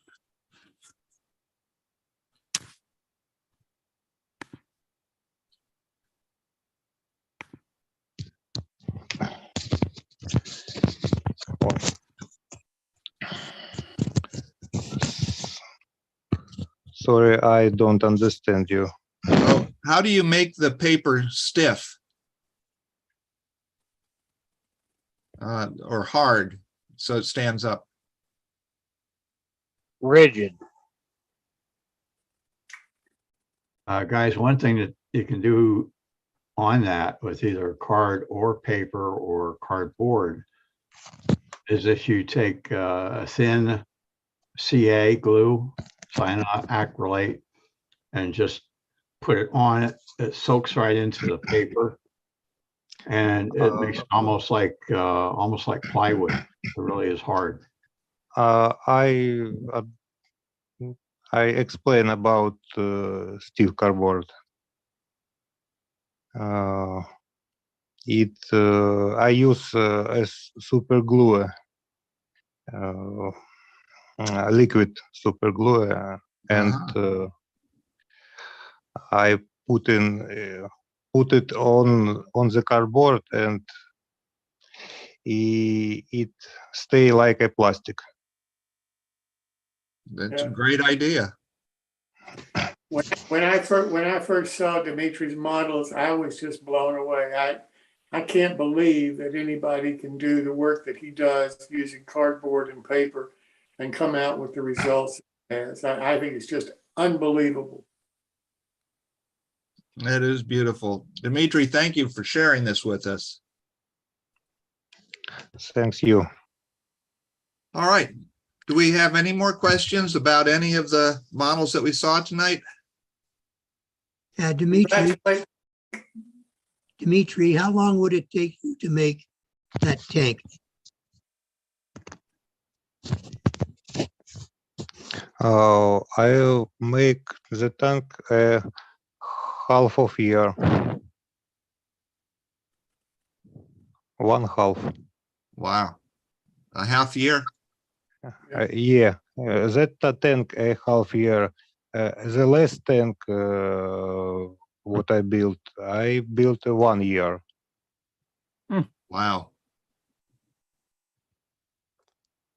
Well, that's dedication. All right, so the next My Build will be coming up September 21st, if I remember correctly.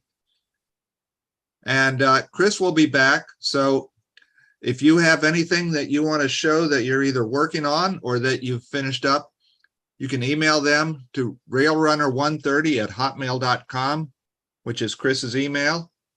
And he'll be back next month.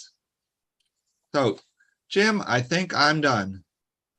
Well, Greg, I want to thank you so much. You did a fantastic job. You ought to be so proud of filling in for Chris, and I really do appreciate it. Thanks so much. My pleasure to do it.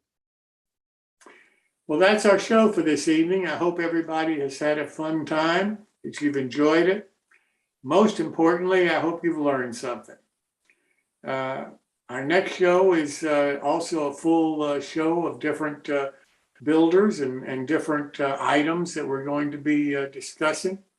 So I hope you'll return for that. If you'll go to our website, newtracksmodeling.com, subscribe to it, and then when the computer automatically sends you an email, if you'll confirm that that email came to you, then you'll get automatic login information for all of our future Zoom shows.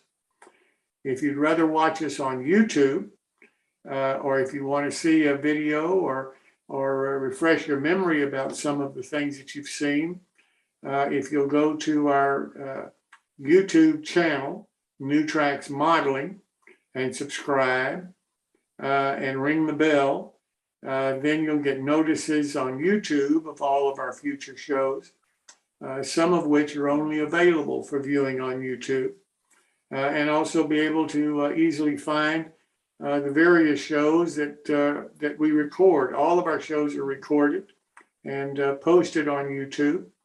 And we have a playlist on YouTube where you can pick the subject that you want to see and go to the playlist, and that playlist will have all of those individual shows listed for you to try to make it easier for you to find a topic that you may be interested in.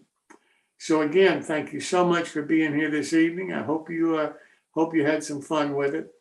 And now we go to our after show, which is normally hosted by Clark Cooning, MMR, who is still on a boat fishing somewhere in Canada. So he's not with us tonight. So you're again stuck with me. So I will open it up to anybody who's new, who hasn't been here before, or anybody that's been here before that has anything they'd like to talk about. So the show is open to everybody. I have to tell you what happened to me, Jim. I had a neighbor come over and said, Bob, when you're having sex with your wife, make sure you close the curtains, because everybody in the neighborhood was watching and pointing and laughing. I said, oh, the joke's on them. I wasn't home last night.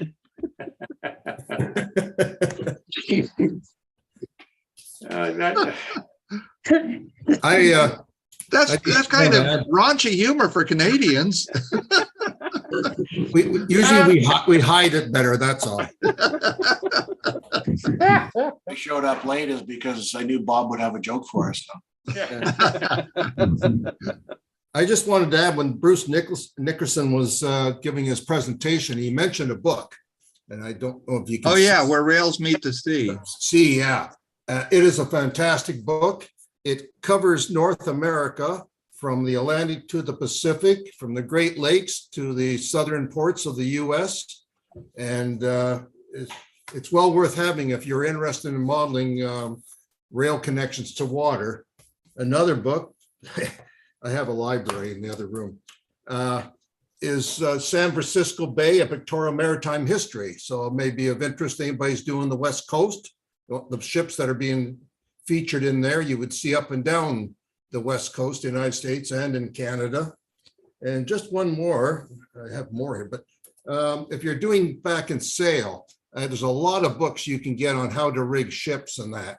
But this one here is about a Canadian blue nose. Basically, she's a Grand Banks fishing schooner, and there was many of these style of boats out of the ports on the US side. And it has an awful lot about rigging the ship, about planking, all the features on the ship, but also it's done in sketches, which I think is kind of nice. And I'm just trying to portray a couple here, but the work that's done on a boat like this, which you never see in a model of them filleting the fish and putting them down, and salting them and putting them down. And here's one right here. So it might be something to think about if you're doing a seaport scene. And again, it's repeated when they come in and they're unloading it, and there's an awful lot of barrels being used. So anybody that has a seaport scene in earlier times, or even up into the 50s, barrels was used for carrying all kinds of stuff, from potatoes to grain, flour, nails, bolts, anything you can think of. Because the barrel was so handy for maneuvering around, the big one did. And that, so it's just something I wanted to add to what Bruce was saying earlier, but those books, that one on the Blue Nose, I find it covers it so much. You only need the one book.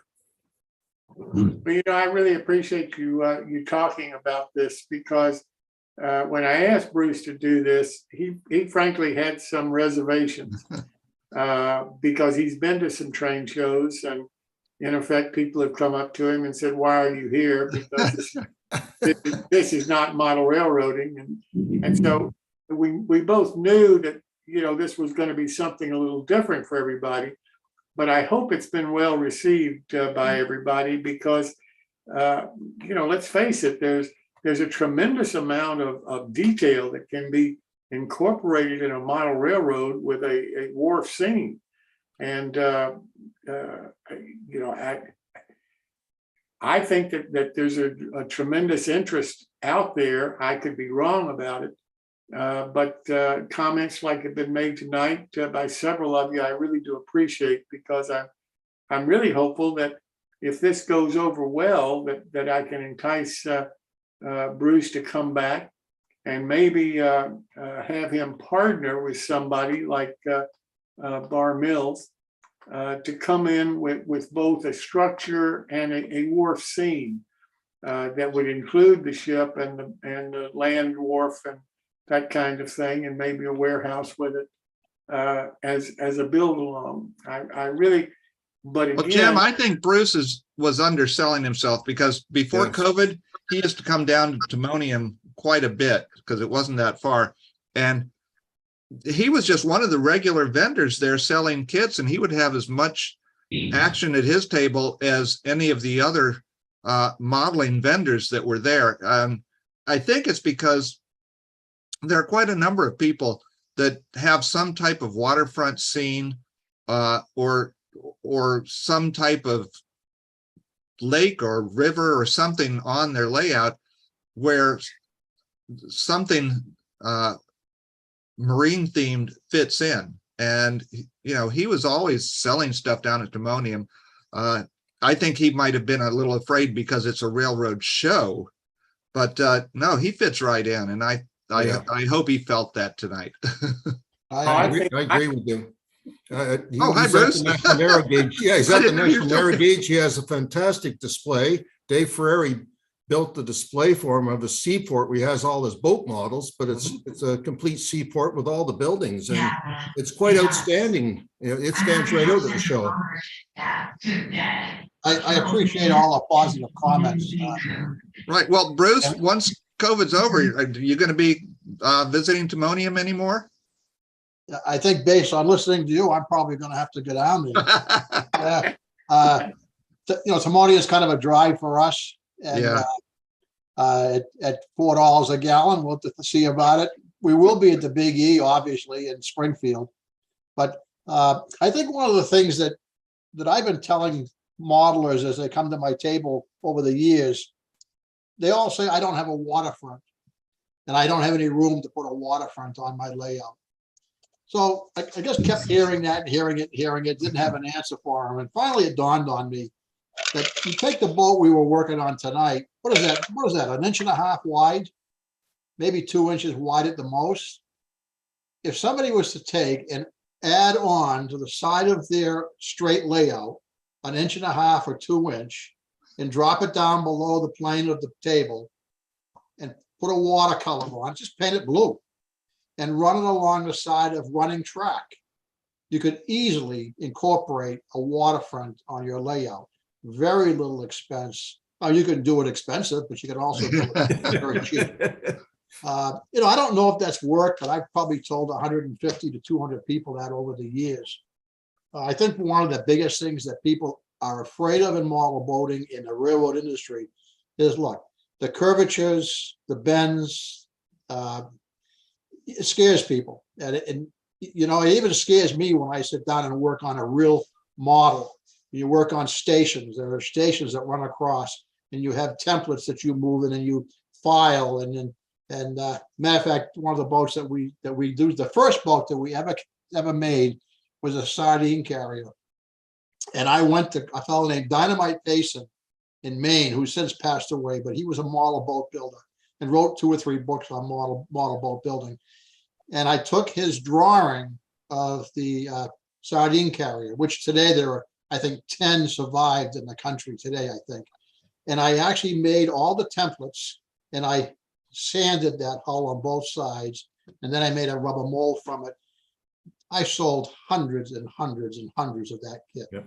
And the reason it sold was, I believe, is because I did the right thing with that hull. I made that hull from what it originally was supposed to be, the design, and it was gorgeous. I couldn't have done it with my eyes, but I can't ask, and you can't ask the normal modeler to sit and do that. It probably took me 6 months to do that. So the hull scares people, no question about it.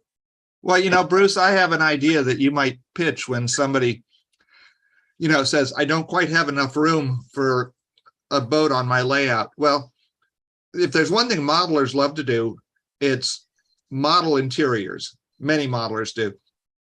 Well, you tell someone if they can get a buddy, and between the two of them, they buy one boat kit, and then after it's built, cut it down the middle. And they can have half of the boat on each of their layouts with the open side facing the aisle with all the interior in place. How much room is that going to take up? 2 inches? If that. Yeah, absolutely. Absolutely. Yeah. I think the other thing too is that we have to get the history of, that book that Larry showed, that you showed, that book has so much detail in there. Everybody should read this. It's the history of the model of the railroad, not the model railroad, but the railroad and the shipping industry.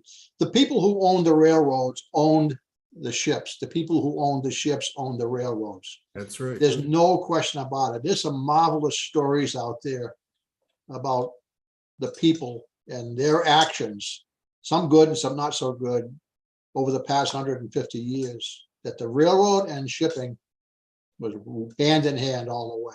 Why it's never caught on, I don't know. That's right. I live in the Great Lakes Basin, and right now on the Great Lakes, the fleets are depleted quite a bit, but you have the Algoma Central Railway, and they have a large fleet of ships. Yeah. Yeah, the interchange between ships and the wheat run from the prairies, it was, Yeah. you need the railroad and the ships, because the ships are cheaper to send by ship, large bulk. That's And right. so what they could do, they'd come down the lakes by ship and save, and then it was transferred again into railroads, into Right. boxcars to go to the That's East right. Coast, especially on the freeze up in the river. That's right.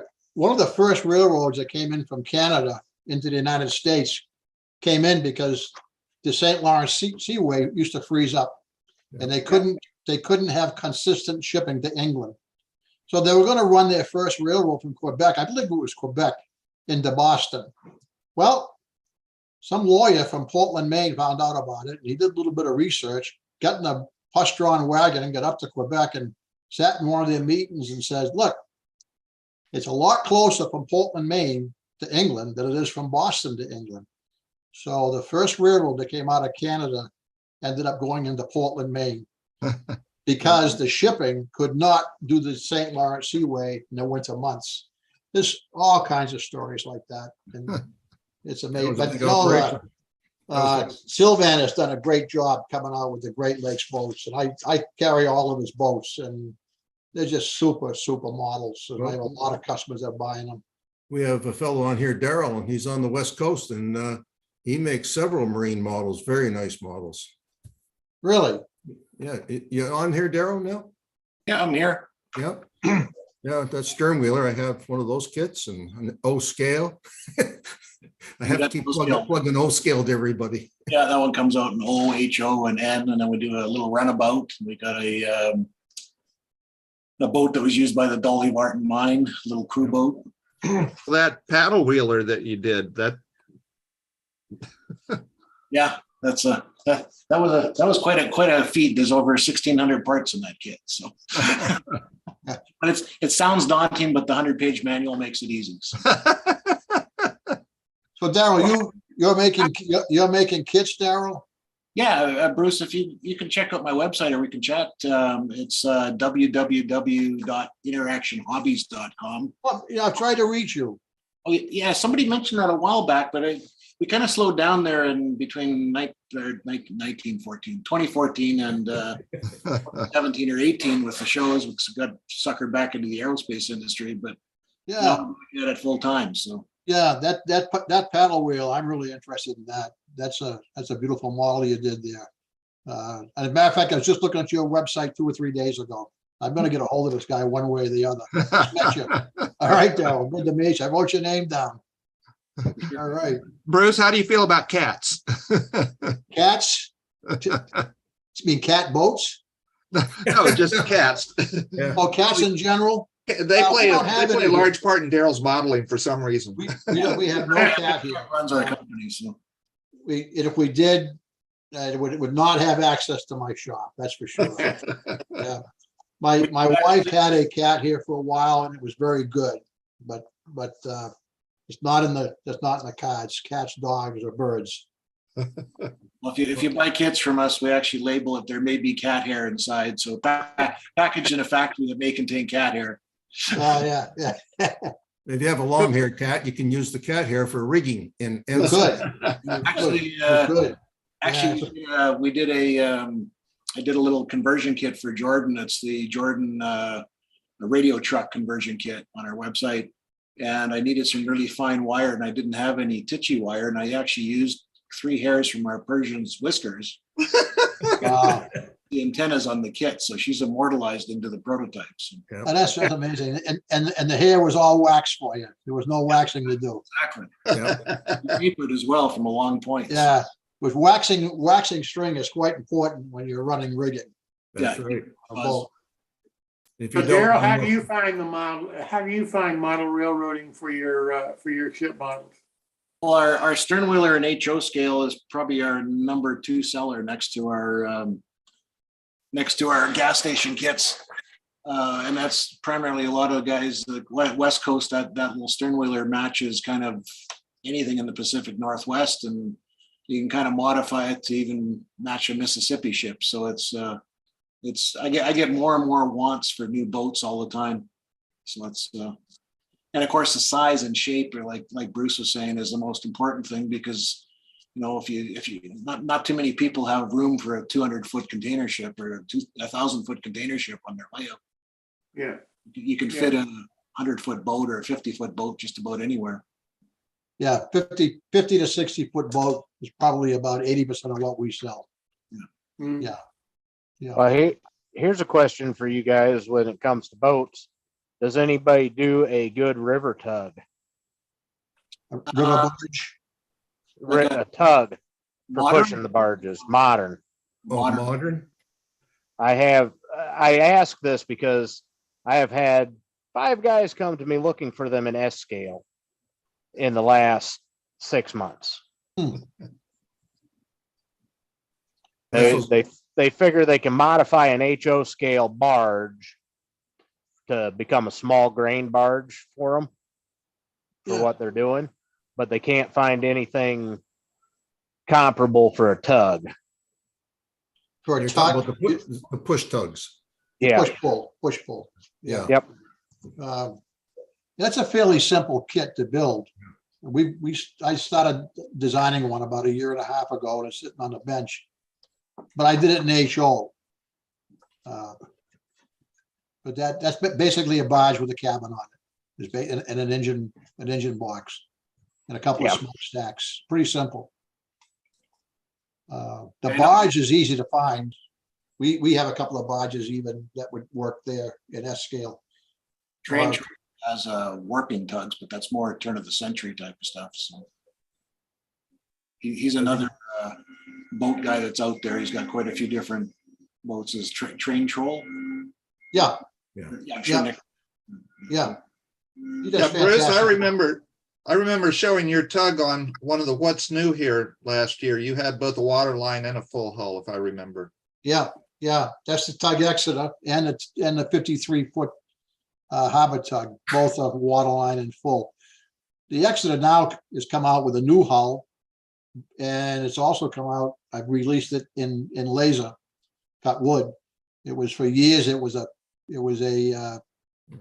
total resin kit with a The hull was, when Leo and Randy from Crow River had it, they had I can't think of the stuff now, but it's the powder, the white powder you mix with water. Plaster hull.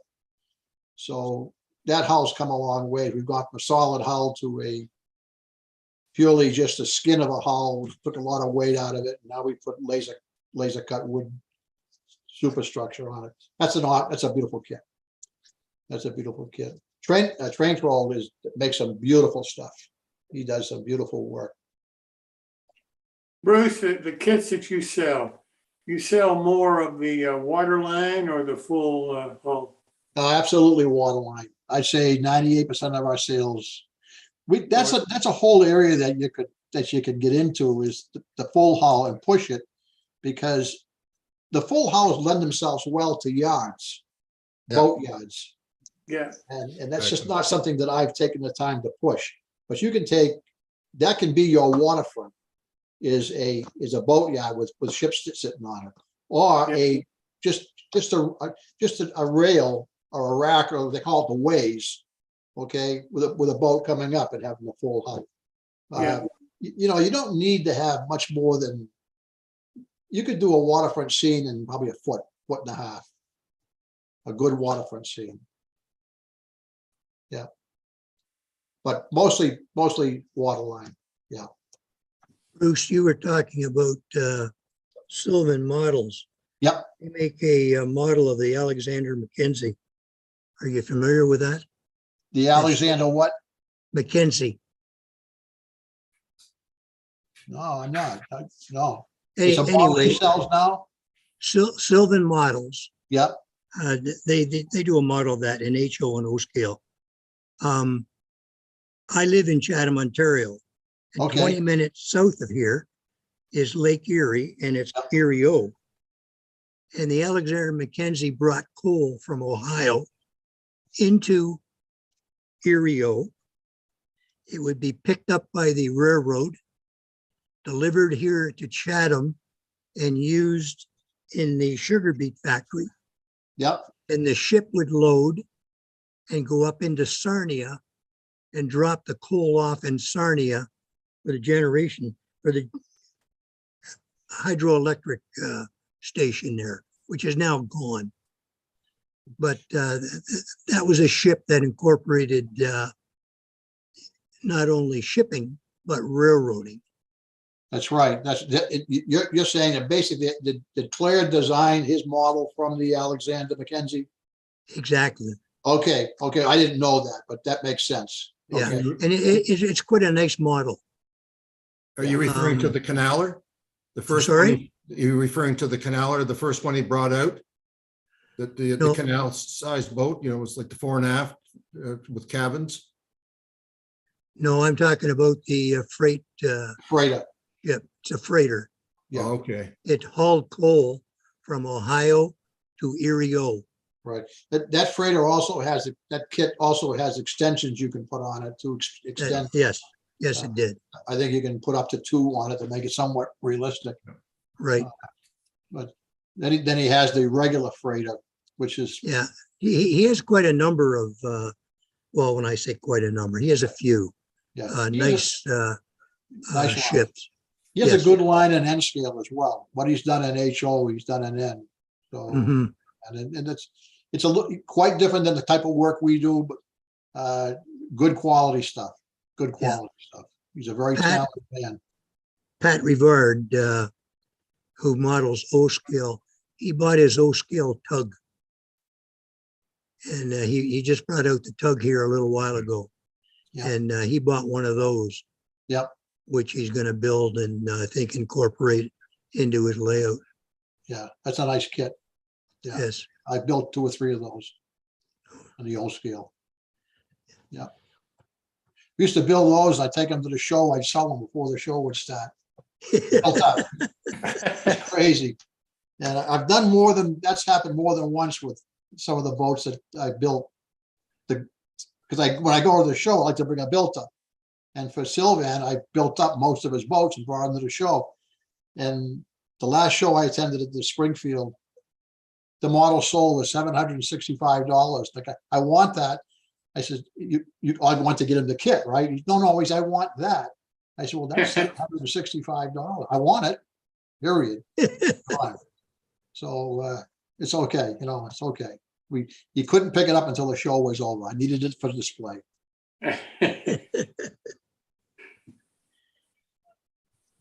Well, it's a great hobby. It is.